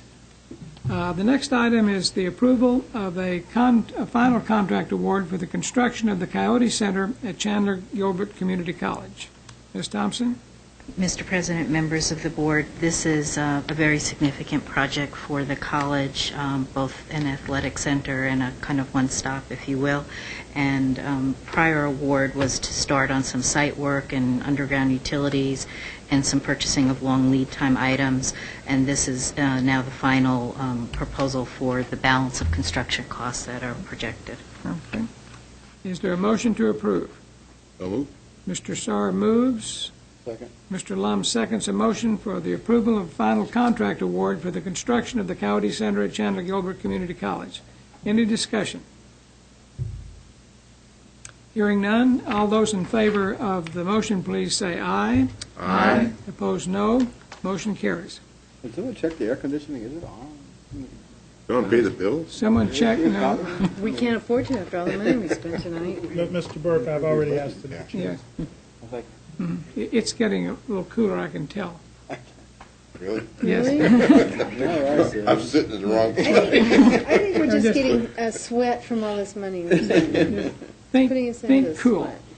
The next item is the approval of a final contract award for the remodeling of the 3700 North 3rd Avenue Nursing Building for Phoenix College. Ms. Thompson. Mr. President, members of the board, you'll recall that we purchased this building for Phoenix College, and they intend to use this for their nursing program. So this would be for remodeling of over 32,000 square feet for nursing labs and general classrooms, offices, and support space. Okay. Is there a motion to approve? So moved. Ms. Pearson moves. Second. Mr. Miranda seconds a motion to approve the final contract award for remodeling of the 3700 North 3rd Avenue Nursing Building for Phoenix College. Is there any discussion? Just, when's the completion date supposed to be? Mr. Burke, Mr. Sarr, members of the board, we plan to move in January of 2014, so in about 7 months. Wow. Wow. Okay. Good. Any other discussion? All those in favor, please say aye. Aye. Opposed, no. Motion carries. The next item is the approval of a contract award for the 2013 annual summer pavement maintenance program district-wide. Ms. Thompson. Mr. President, members of the board, every summer we move forward with paving maintenance at several of our colleges. It's a time where there are fewer students and faculty and staff, so we take advantage of that opportunity to repair the parking lots, and this is a part of our bond program. All right. Is there a motion to approve? I move we approve this item. Mr. Lum moves. Second. Mr. Sarr seconds a motion for the approval of a contract award for the 2013 annual summer pavement maintenance program district-wide. Any discussion? Hearing none. All those in favor of the motion, please say aye. Aye. Opposed, no. Motion carries. The next item is the approval of the 2013-2014 student insurance program renewal. Ms. Thompson. Mr. President, members of the board, we did go out and seek some proposals for student insurance, and we did receive a few quotes back. We are recommending the award to the current insurer. Unfortunately, our rates will be going up a bit because of our claims experience, though as a district we continue to work to try to put improvements in place to minimize our claims and also to minimize our actual costs. Is there a motion to approve the 2013-2014 student insurance program renewal? Move we approve the student insurance renewal. Okay, Mr. Lum moves. Second. Mr. Sarr seconds a motion to approve the 2013-2014 student insurance program renewal. Any discussion? As long as we got our crack ADs sitting in the audience, I assume we're continuing to work on what we talked about last year in terms of making it more mandatory for athletes to come out in shape as opposed to just coming out and starting practice. You got some answers to that, that'd be good. 'Cause I know the insurance rates went up, but I'm not sure the reasons why totally, if that's... Well, I think the most important thing is that the District Athletic Council and all the district athletic directors are taking this very serious. And actually, there was a report submitted by Samantha Izell, the Phoenix College athletic director, and Debbie Kushkabab, the vice president of student affairs at Australia Mountain. And we've come up with 8 best practices that all of our athletic departments are trying to implement to minimize and reduce our insurance claims. So I can confidently tell you that we are working on this, and we are experiencing some success. It's a slow success, but we feel like we are gaining ground. So, I'm sorry. And President Burke and Governing Board, I want to expand upon that. In looking at our current insurance rates, one of the things that John has mentioned is about our best practices. Within those best practices, there were some recommendations that touch on the entire system, but at the same time, there were some fiscal impact recommendations. Our next step is not to look at the money piece. Our next step is to look at our level of efficiency. Because those cost us nothing. That speaks to how well we're implementing these practices, but more importantly, how consistent we are across the district. Part of that will call for us to look at better and stronger quality assurance measures with the district's support. It will look at things such as in-network instead of grossly out-of-network. But in order for us to look at in-network and incentivize that for our students, we have to recognize that our student athletes have some familiarity with their doctors. No differently than we see our primary care physicians. If we're comfortable, that's where we're going to go. They don't look at in-network, out-of-network. So our greatest opportunity is to re-examine how we may encourage doctors who are out-of-network to become in-network for us to further accommodate our students. Okay. You know, the one that I'll bring up is the safety that's involved in the quality of our fields. We know that we have some fields that take a lot of beating, and need to look at possibility of upgrading those to the point where they are safer to work on, whether it's football, soccer, or baseball or softball. That needs to be part of an ongoing effort. As Dr. Pearson mentioned, we do have best practices in place, and some of them are in regards to fiscal changes, and some of them are just consistency within our athletic departments. We have done a survey this year and asked all of our member institution athletic directors to go to their facilities folks to speak to what would need to be changed to be safer for our student athletes. We've gathered that information, and we're going to further that to Dr. Harper Marinick this summer and have some conversations with her in regards to the next step from there. Thank you. Thank you very much. Any other discussion? Okay, all those in favor of approving the 2013-2014 student insurance program renewal, please say aye. Aye. Opposed, no. Motion carries. The next section is on human resources, and it is the consideration of employment of Dr. Stephen R. Gonzalez as president of Gateway Community College. Mr. Bowers or Dr. Glassberg? Dr. Glassberg? Mr. Chair, members of the board, it is my pleasure to recommend for your consideration of employment Dr. Stephen R. Gonzalez as president of Gateway Community College. We have completed the search process and other due diligence, and I'd like to share just a little information about Dr. Gonzalez. He currently serves as the Chief Academic Officer for Central Arizona College, which has 5 campuses and 5 centers. He has previously served in the role of Dean of Communications for Math and Learning Support, Associate Dean for Academic Services, Professor of Mathematics for a number of years, and he was also a math teacher at the high school system in Casa Grande. He comes to us very eager to assume a role as a new president, and his recommendations were very solid, and we're excited to recommend him for your consideration tonight. Thank you. Is there a motion to approve? Accept this motion. Okay, Mr. Lum moves. Second. Mr. Miranda seconds a motion for the consideration of employment of Dr. Stephen R. Gonzalez as president of Gateway Community College. Any discussion? Mr. Chair, I had a chance to sit in on the presentations of all four of the finalists, and I have to say that all four were highly qualified. It encourages me in terms of the kind of quality we bring to our district. And I think Dr. Gonzalez is going to be a great addition to this team we have in front of us. Right. Any other comment?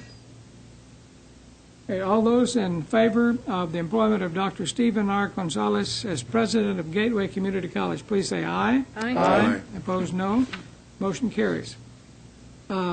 We have the first reading, information items, of the review of the proposed non-classified employee policy language. Mr. Bowers. President Burke, governing board members, Chancellor Glasper, and CEC members, the item in front of you is for first reading, as it is a change in personnel policy, and if approved, would amend the staff policy manual, which you recently approved and which went into effect on May 1st. The amendment adds a single new policy, Policy A28, non-classified employment. The specific purpose of this item is to include all employees currently in the classification of athletic specialist in the staff policy manual. And this is the first step in a process to include all staff employees in the single staff policy manual. Mm-hmm. Okay. Thank you very much. Comment from the board? Just, I had a chance to talk to a few of the athletic directors about this, and they've done their homework. I applaud them and look forward to final vote. Okay. Anyone else? All right. The next are monitoring reports. Budget analysis report summary, Fund 1. Ms. Thompson. Mr. President, members of the board, this report is for the first 10 months of the fiscal year, and similar to my report in prior months, our spending patterns are what we would expect. They're on par with prior years and what we would expect in terms of spending for the full fiscal year, with another 2 months to go. Similar with revenues, our collections are on target with the budget and with patterns from prior years, so we don't have any concerns with the budget and the actual results of the budget, and we do expect to increase fund balance slightly by the end of the year. All right. Any comment from the board?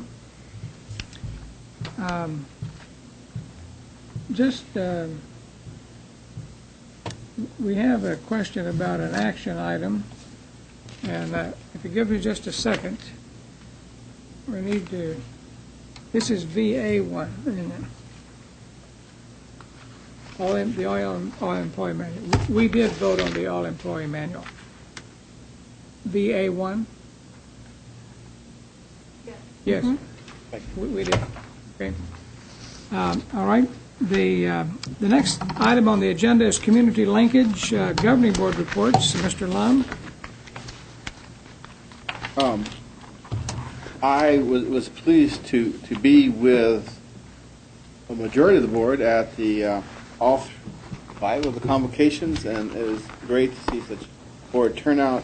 This is a great time of the year to celebrate success.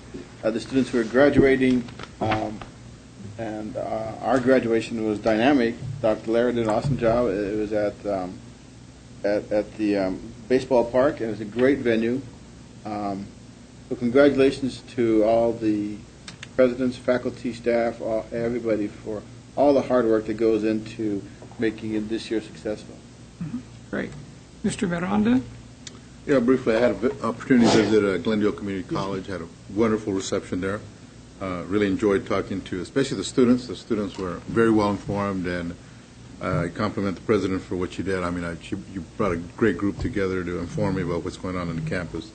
Also had an opportunity to talk to your nursing department, great nursing department, and producing great results there. I was honored to be address the Hispanic convocation graduates, and enjoyed that. Wonderful students that are coming up. And thanks all the board members for showing up. That was great.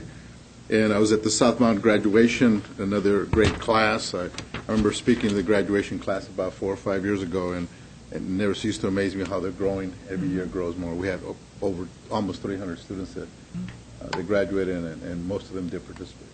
Great. Okay. Ms. Pearson? I was able to have the privilege of attending the Phoenix College graduation, and the new backdrop was absolutely amazing. The windstorm and the scary threat of rain that tempted and teased us, getting us a little bit wet, was a little bit of an intense moment. And the new stage weathered well, and it was very nice. It was an awesome experience, and the grand finale is always a very, very special treat, and I have a great deal of love and respect and want to thank you very much for the way in which I was treated, and just an awesome, awesome experience. And the graduates, the way that they line up for the graduates to march through, it's just really an amazing experience, and the graduates seem to really appreciate and be proud of the school that they've graduated from and feel that sense of belonging that was given to them there that night. I also wanted to express a deep appreciation to the district for the Native American graduation ceremony.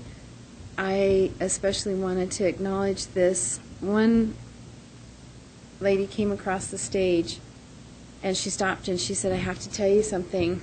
I want to thank you for all of the push that you've given, that it's never too late.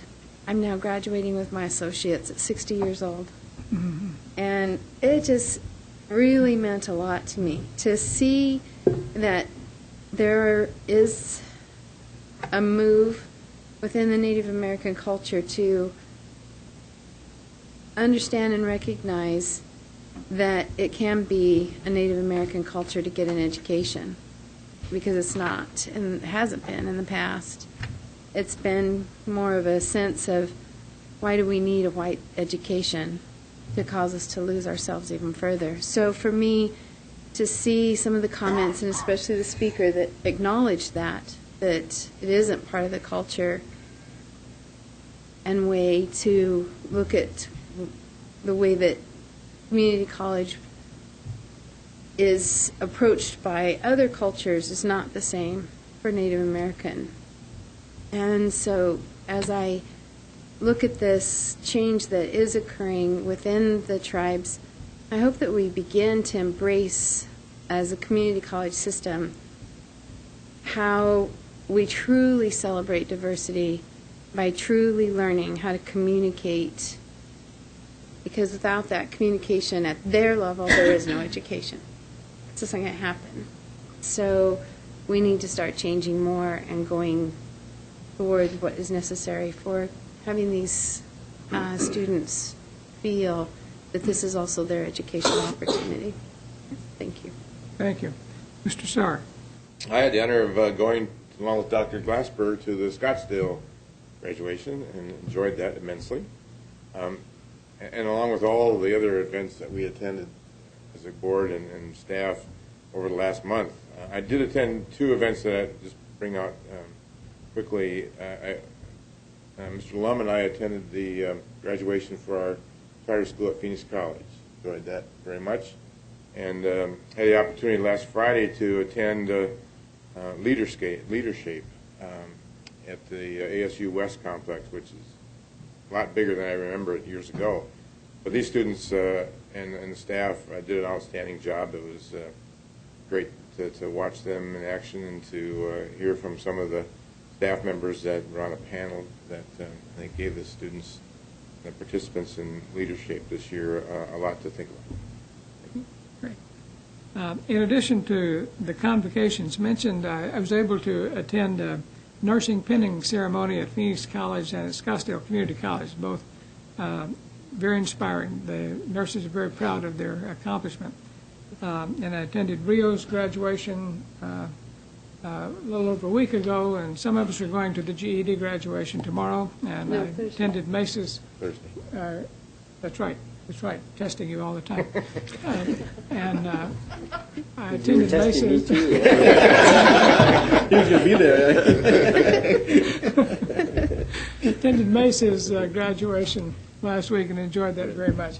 One of the things about these graduations is that we hear student speakers and we become acquainted with students who receive honors, and it is really inspiring to us. So we're grateful for these experiences in May.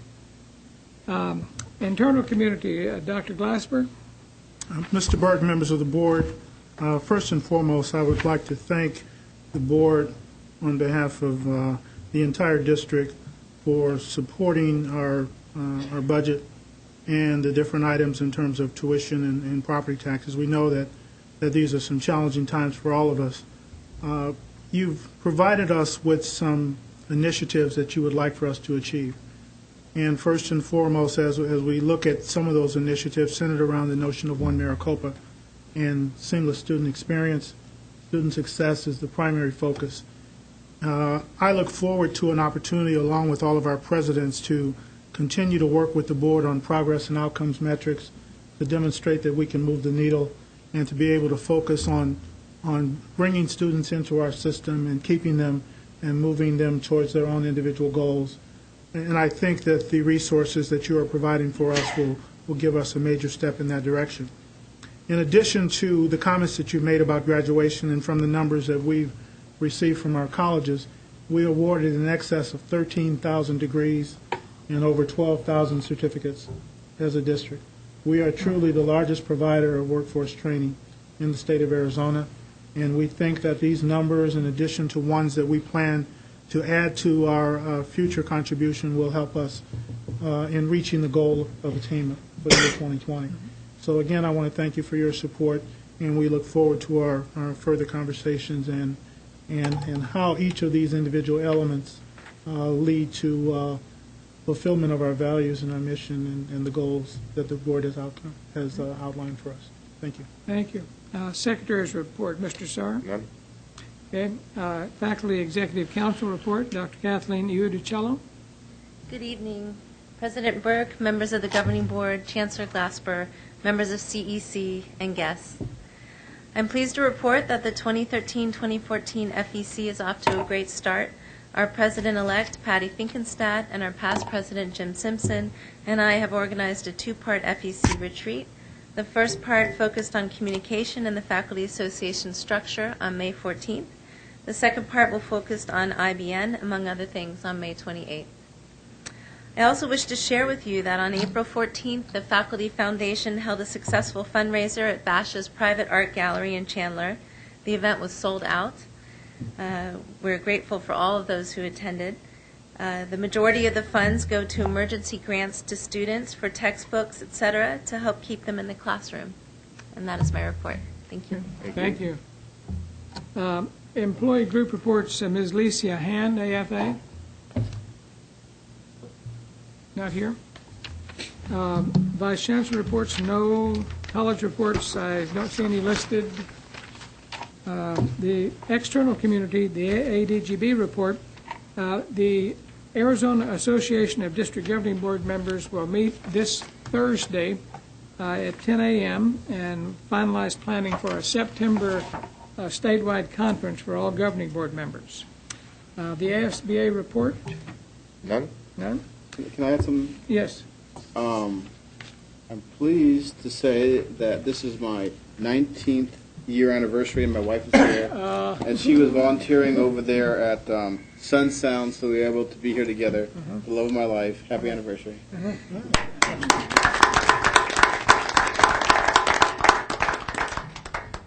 Now, I have a question about your point, not yours. Congratulations. Thank you. The ADGB? when is that all governing board member conference going to be? I believe the date is September 28th, but it will be finalized Thursday. Okay, the reason I was asking is because I think, isn't that also something to do with ACCT? It's the next week. It's the following week that we go to Seattle. I don't think so. Well, it may be the next day, but... Because I think some of us have meetings Okay. I will mention that, and they may want to set it back. That's been mentioned before, but we'll Okay. talk about that. All Thank right. you. Thank you. Okay? And where is it going to be? We haven't settled that yet. Oh, it's going to be here. In the valley. I mean, we will here, and we'll ask Rio for a space to hold it. Oh, she's Okay. right. All right, the next item is a legislative update. Mr. Ryan DeMena. President Burke, members of the board, Chancellor Glasper, members of CEC, and all others present, I'm here this evening to provide you with a brief legislative update. Before I launch, just wanted to say, Board Member Lum, happy anniversary. Thank you. Today marks the 128th day of the 51st Legislature, first regular session. There have been 1,158 pieces of legislation and 75 memorials and resolutions introduced this session. To date, Governor Brew has signed 201 bills, and 12 bills have been vetoed. By way of a reminder, the 2013 legislative agenda, developed and adopted by the Arizona Community College President's Council, consists of three primary components. The first is development of a statewide job training infrastructure that better leverages the community college's existing job training resources. The second component is a goal to restore capital funding to acquire industry-standard equipment for job training. And the third is support for the Arizona Department of Education's request to restore the state match for adult basic education funding. There has been substantial legislative activity since my last update and some positive developments with regard to the district's 2013 legislative agenda. Last Tuesday, Senate leadership introduced a budget proposal after weeks of minimal activity at the state capitol. The budget package received a hearing in the Senate Appropriations Committee early in the week and was the subject of a lengthy and intense floor debate that ended late last Thursday night. Over 40 floor amendments were offered during debate in Committee of the Whole. A majority of the floor amendments offered by lawmakers dealt with the governor's Medicaid proposal. Other floor amendments addressed budget requests that were not contained in the initial budget package, including the state match for adult basic education funding and restoration of capital outlay funding for community colleges. A floor amendment restoring the state match for adult basic education offered by Senator Rich Crandall was successfully adopted by a standing vote of 16 ayes and 12 nays. The strategy first launched by Representative Catherine Miranda, which was circulating letters of support for adult basic education, proved to be a huge success in building a groundswell of support on both sides of the aisle. A floor amendment restoring capital outlay funding offered by Senator Barbara McGuire at our request, however, failed by a standing vote of 13 ayes and 14 nays. The Senate's amended budget proposal has been transmitted to the House, and it's my understanding that the House will either introduce its own budget or act on the Senate budget bills. Regardless, we're working closely with House members to secure capital outlay funding and preserve the adult basic education appropriation. We will continue to monitor legislative budget activity and provide you with updates as additional information becomes available. With that, I'd be happy to stand for questions. Comments, questions? Thank you. Have you, in your laundry list in the house, where's do you have, other than Catherine Miranda, not to diminish, but who else is carrying this water on your list? President Burke, Board Member Pearson, we have a letter of support, actually. Again, like I mentioned, the Representative Catherine Miranda circulated. We helped her gather some signatures. That has 34 different legislators on it right now. There was an addendum to that letter, which was then turned into Speaker Tobin, which contained signatures from 5 or 6 additional Republicans as well. Those folks... Only House members, 5? Yes, ma'am. Correct. So for a total of just under 40 members that have expressed and signed on to a letter of their support for adult basic education funding to the Speaker. But, Mr. Chairman, Mr. DeMena, that is Senate and House members. No. No, that letter was. President Burke, Board Member Pearson, the letter that was submitted, there were 2 separate letters, one version done for the House, one version done for the Senate. The Senate version was signed only by senators. The House version signed only by representatives. And the House version, the initial letter contained 34 signatures, all Democrats, as well as an additional number of Republicans. There was an addendum to that letter submitted to the Speaker, which contained 6 additional Republicans. I believe 4 to 6, somewhere in there. So all in all, you have about 40 House members that have signed on and requested that this funding be included in the budget. Okay. which, Great, if thank I you. may, 40 out of 60. That's not Pardon bad. me? I said, if I may, 40 out of 60, not too bad for Mhm. showing some support to the speaker. Okay, thank you. Great, thank you. Thank you. Our next meeting dates will occur June 11 at 1 o'clock. It's a capital planning retreat here in the governing board room. There will also be an agenda review on June 11 here in the governing board room, and these are open meetings. June 11 at 4:30, there will be a work session here in the governing board room. Again, that's open to the public. And then on June 25 at 6:30 p.m., we will have our regular board meeting here in the governing board room. The next item on our agenda is a policy discussion, items 210, 211, and 212, on board outcomes and metrics. And you have the materials in front of you.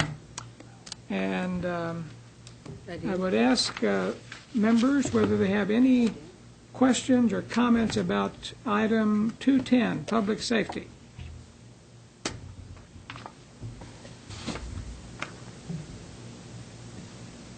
I know, Chancellor, can you kind of give a summation of your interpretation and maybe where you feel we are at this point?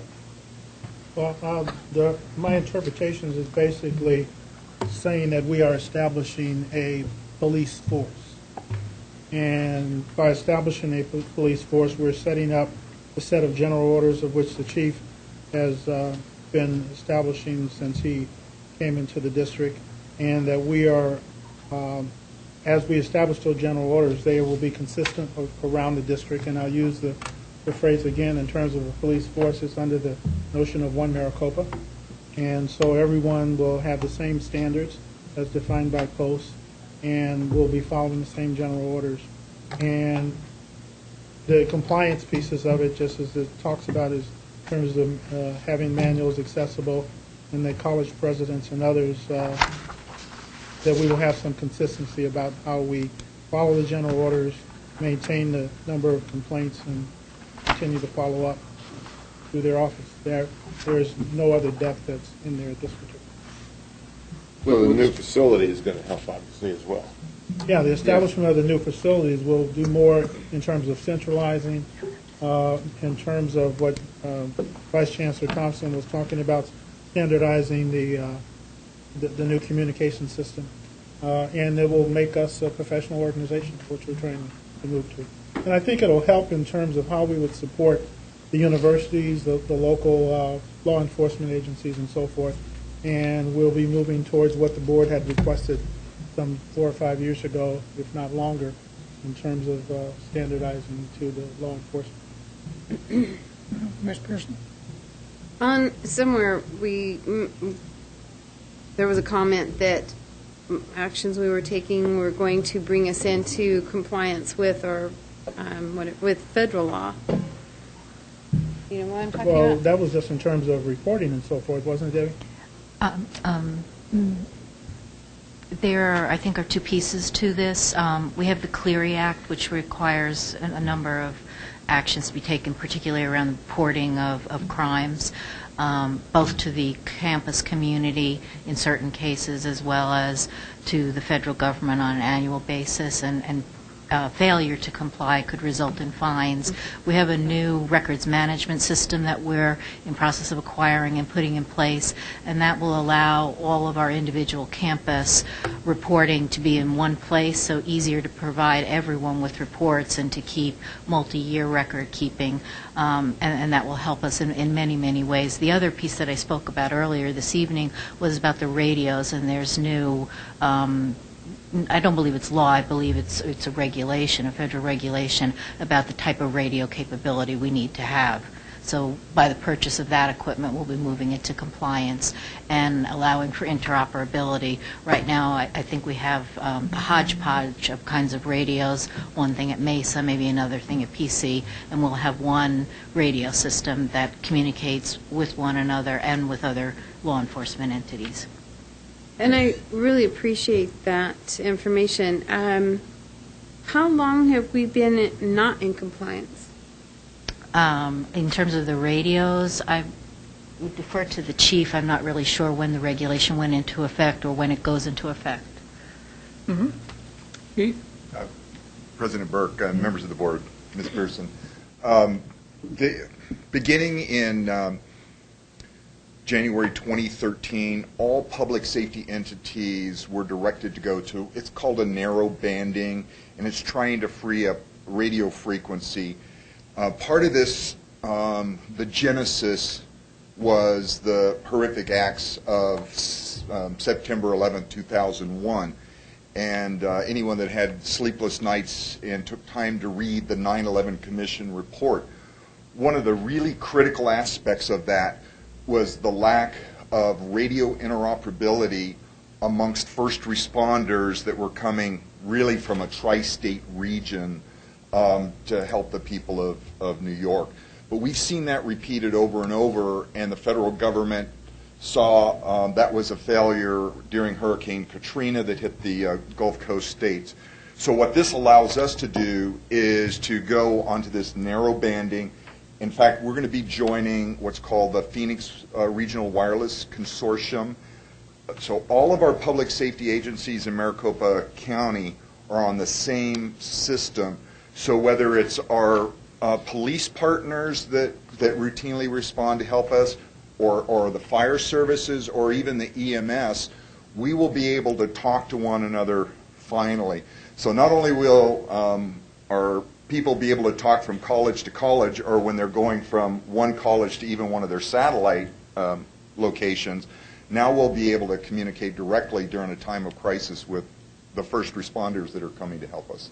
So this is really huge for us. Mr. Chairman, and these are also scanner-proof, correct? The public's ability to scan? Yes, they are digital radios and they are encrypted. Thank you. And the reason that I bring this up is because we actually knew that this was a problem back before 2001. And I know that we knew as a state that this was a problem in 2001. That we had some huge conversations about it because with 9/11, we weren't sure where the next hits were going to be. And on 9/11, being a legislator that day was a very scary experience, not knowing who was, because there was a lot of concern where the next ones were going to hit. Because we believed we were under attack as a nation, not just isolated areas. And we knew then this was a serious problem. We also knew in the Rodeo Cheresky fire, this was a huge problem between sheriffs and counties and communities and fire departments and everything else. We identified this as a huge problem then. And I don't know if my math's off or what, but that's over 10 years. To me, and I'm counting. And so I'm just kind of picking on you, so forgive me, but why is this the case that we're 10 years out? And when Katrina happened, they even said, we knew the problems from before, what was it, Andrew? And we didn't fix them. We knew these were things, and it's like, I don't know. It just is very frustrating to me that, but I am going to say I'm very grateful that we didn't have to have a crisis, that we are, now that it's a rule and a regulation, that we're going to do it. But it just feels frustrating to me that here we are, and 10 years later, and we're going to start. Now, I'm grateful we're starting. I'm glad we're starting. But just, I don't know. I have a hard time jumping up and down and patting anybody on the back on the amount of time that it's taken to get here. Well, I appreciate your doing it. Yeah, good job. Before you go, Chancellor, we talked a while back about our cooperation with local law enforcement throughout Maricopa County and each of our colleges. If we're going to, in my mind, if I was going to add something to this policy, it would be that we continue that, first of all. I think in our discussion there's a lot of things that we don't want to get involved with. Domestic violence off campus that sometimes comes on campus. We want our law enforcement staff investigating that off campus. You're talking about making it part of the interpretation? Well, that's Chancellor's interpretation, but maybe a policy that just simply says that in the right words. Look to see if we accept the interpretation, right? Well, we can add. He can interpret that, but the policy I'd like to put in place is that we aren't trying to establish our own unique law enforcement system different from the cooperation we've done in the past with local law enforcement. I don't know the word where that's down the road a ways, but I'd like to see that continue because I think that's worked well for us. And Mr. Burke, Mr. Sarr, members of the board, let me see if I can interpret what you're suggesting. And that is, as we formalize our internal, our Maricopa public safety, that we maintain the integrity and the operational responsibilities for off-campus activities to the local jurisdiction versus what we have responsibility for. And Chief, can you talk a little bit about the local agreements that we have, and maybe we can talk about some general language that at least denotes what the board might have in mind relative to a general direction or order or something. Especially on those bleed overs.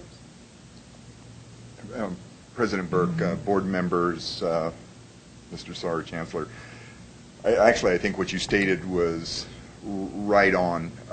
We're never going to be a large police force. We're always going to have to rely on our municipal partners. And we have a wonderful relationship. My deputy chief and I, we meet at least monthly with our counterparts, our commanders at each of the colleges. They know their precinct commanders from the local police. So we foster that type of relationship and do it on a routine basis. We know what our responsibility is, and it's not our responsibility to go patrolling the streets of Phoenix. Our responsibility is to our community, our college community. We know that very well, so I really think what the Chancellor stated in general terms is quite common knowledge, and then I will express that as your chief to our personnel. Good. Is this the place where we would talk about our district alert system? In terms of notification, in terms of an emergency or something? Right. As far as making it part of the policy and then part of the... Well, in terms of... I don't see any other place that the broad statement up on top. Yeah, we can put in, there can be an interpretation that falls in line in terms of safe learning and working environment and the interpretation of maintaining a communication system that can be utilized in the case of emergency or something like that. Talking about the on-campus kiosks where... Well, we call everybody if there's an emergency. And, text message. That we'll contact you by email, by text phone, by phone line, and whatever the different... What is it? The RAVE system, isn't it? Yeah. We also need to have students give us their current phone numbers, too. Right. Or email. And make sure we gather those. I don't think we're doing that formally. Well, it's part of the RAVE system right now, so we try to maintain current status with more than one. Like I said, email address, cell phones, landlines, and others. But we can look at that and place an interpretation in that requirement. Okay. The intent is that it be current, so we can check the status on that. And walking around campuses this last month, the one thing I really like to see are those kiosks. Emergency, push a button, or I think that provides in the first broad policy good feeling for hope for our students that know that they're all over campus. They should all know where the nearest one is, just like the exits on an airplane. They need to contact somebody. They will eventually get you across the street, I'm sure. Is that how it works? President Burke, Mr. Saar, Board, yes, push the button on that, it rings right into public safety. They are very effective. There's some discussion within even my discipline in collegiate policing. You know, most everybody has a cell phone, but I think right now the conventional wisdom is that if somebody is being assaulted or a crime's being committed, I don't know about you, I have to put my glasses on to even be able to dial 911. So that's just not really effective. So they are still, I think, a vital tool to have on our properties. So our district emergency manager works under me in public safety. We have a very widespread and redundant emergency notification system that involves a lot of different things, hoping to get messages out to our community if a crisis occurs. Thank you. Thank you. Okay. Let's go to 211, college course materials. Does anyone have a comment or question about this? I do. Is the 90% figure, is that feasible? Based on our past reporting, no. I'm thinking about situations. I think a significant number of faculty are hired, maybe 1 or 2 weeks before the semester if new courses are added. And then they put in a textbook request. Well, the bookstore hasn't prepared for that. And so in the first week of class, you may have some students who don't have the textbook because they're on order. And is that calculated into the expectation that we're going to do 90%? No, it was not. It was based on an initial ideal setup in terms of what the initial guidelines were in terms of ordering the textbooks by a specific deadline and having them in place. It didn't take into consideration the changes that might occur after a first week or so. So those are the type of considerations that I'll be looking at as I reinterpret this particular one in the goals that are involved in it. And based on some language also that I was reading from board members was about looking at the variation between adjunct and full-time. Okay, good. The only reason I would like to say I'm concerned about changing this, and I do like this, because I feel that there could be an allowance for those kinds of discussions without setting it as a official statement of interpretation, because if we've had this conversation before, what you expect you will get. If you don't expect, you won't get. So to me, I don't want to create an exception as a rule, so that then it lends to more of an environment where this excuse-making becomes the norm rather than the goal of the 90%. So for me, I really want to question that line of, in that process of change. I would like it to be, this is what we expect. Okay, so yeah, there may be some exceptions, but they are going to be far and few between and evaluated on an individual basis. This is what we expect is them. Does that make sense?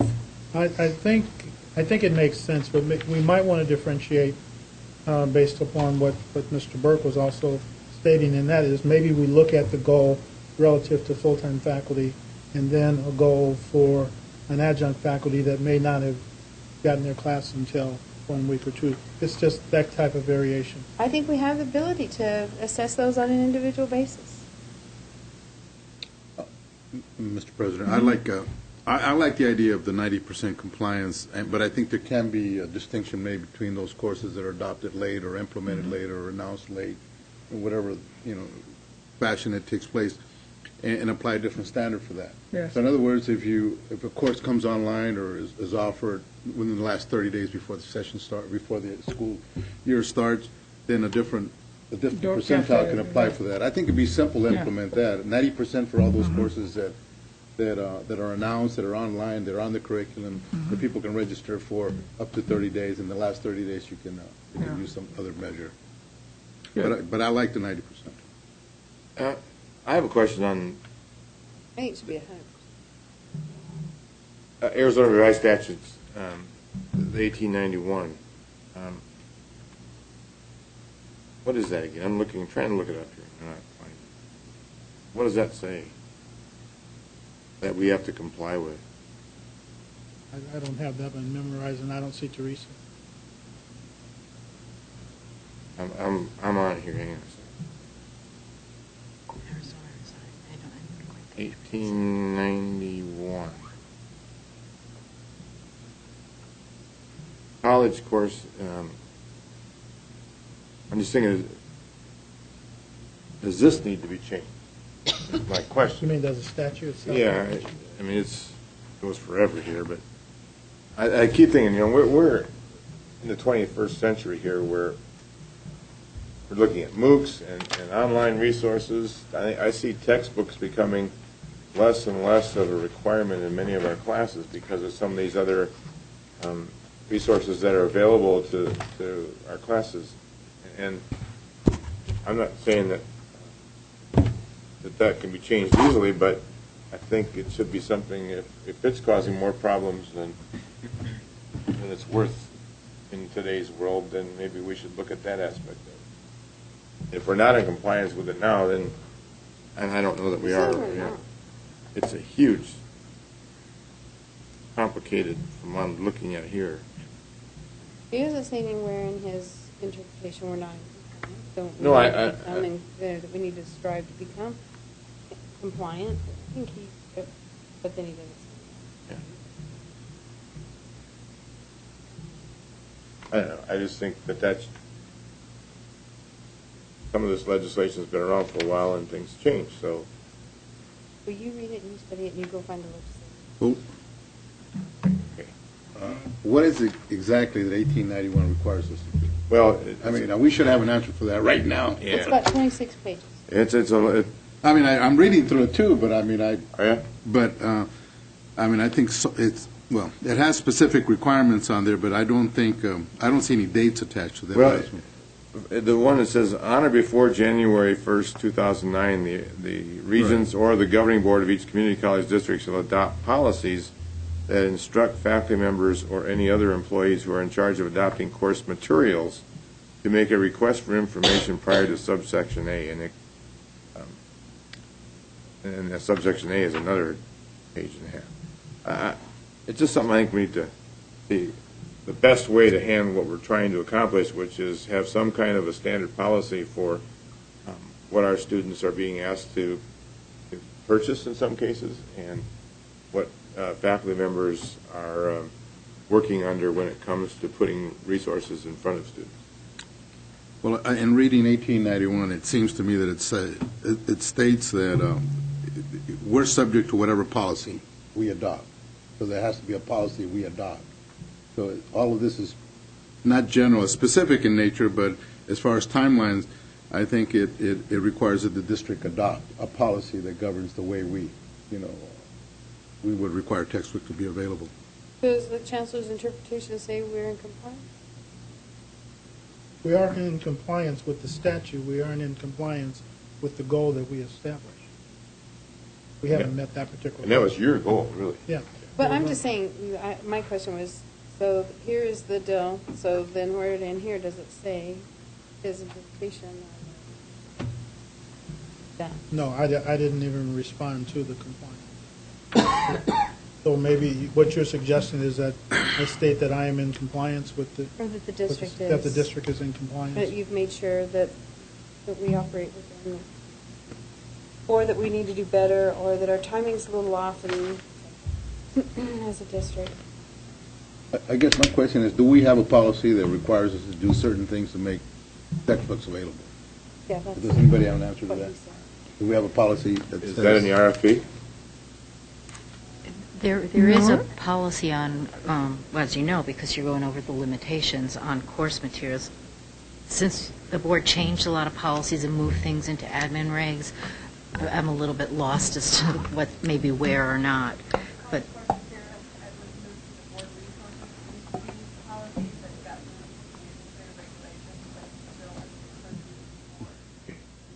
Well, as I'm reading the statute, it just specifically, what it draws my attention is that a community college district shall be required to notify faculty, members, employees of the requirements pursuant to the section, and to adopt policy that instruct a faculty member of employee. Or, in other words, that we're supposed to adopt a policy as to what. So if we have that done, that's great. Then We just have to conform to, Yeah. some of these. I think where they're going at in one of these is when it comes to a faculty member who has written a book and how much money they make out of requiring that book to be part of their resource in their students. I think our policy says, simply there's only one of them, shall not operate without periodic review of the pertinent operating policies to ensure compliance with ARS 15-1891. That's really the only policy that we have, and Chancellor's taken it a step further. Well, in the administrative regs, as Tina was describing, outline the relationship we're supposed to have with the bookstore in terms of getting information in on time. And to that point, it mentions in the statute here that there's a need to establish sufficient lead time to enable the university or community college bookstore to confirm the availability of textbooks. Yes, So sir. that's as you said, Chancellor, that's what we're supposed to be doing. Mm-hmm. I need to read that. Let's move on to 212, international education.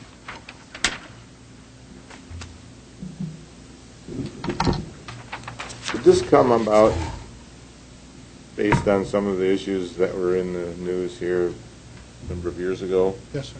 5 years ago. How relevant is it today in terms of today's your regulations that you have, as opposed to what the board has done? Well, we're definitely following the interpretation of the policy in terms of the way the proposals are written, how they're reviewed, how they're monitored, the quarterly report that we send to the board in terms of international travel. So we're in compliance with what we adopted under the Blue Ribbon Panel, and I think it's still relevant. Okay. I'd like to broaden international travel. Well, I guess that's my question for Hadlin was, are we restricting travel too much because of what happened many years ago? Well, part of what I'm looking at right now, and based upon the travels that I've done personally, I think that where we are trying to educate our students, and our faculty and our students have continued to travel, but I think it's extremely important that we look at this particular policy in relationship to the administrators who need to have a better understanding of what international travel does for the individual colleges and for the districts, and to be able to work closer with their faculty and not just receive reports as they come back, but better understand it. And I think that would be an expansion, or it wouldn't be an expansion of the policy, but just in terms of usage as to how we monitor that particular piece of it. But I don't think this interpretation or what we have in place would change in order to do that. Your interpretation is better than our policy. So if you have recommendations on how we could make the policy more relevant to today? And the needs. Global society and relevancy is very important. No question. Any other comment? Yeah, in reading this, it requires that, as I understand it, Mr. Chancellor, does this require that each person that travels, internationally travel, submit a quarterly report? Is that what I'm reading? No, the quarterly report is done by me. Okay. But it must contain, each person who does international travel must submit a proposal that is then approved locally by the college and then comes to the International Education Office and is reviewed by Dr. Maria Harper-Marinick before it even comes to me. So when it mentions here, Chancellor, that each participant completes an evaluation and an international travel report, what's that consist of? That's a report that when they return Excuse me, Mr. Miranda, I'm sorry, I'm trying to get some line of Say here. sight here. When they come back from their trip, then they must submit a report that goes to their individual department and their president, and then we get a copy of it for our international file. And then we submit a summary document in a international education report on a quarterly basis to the board. And that's sort of something that is required to comply with accreditation policy? Is that- No, it's just an internal requirement that we put in place over, since about 2007, 8. So we have 100% compliance with everybody coming back? 100%. Okay. Yes, sir. This is an accountability measure Right. that he voluntarily created. Is there any other comment on this? If not, that ends our meeting. We are adjourned.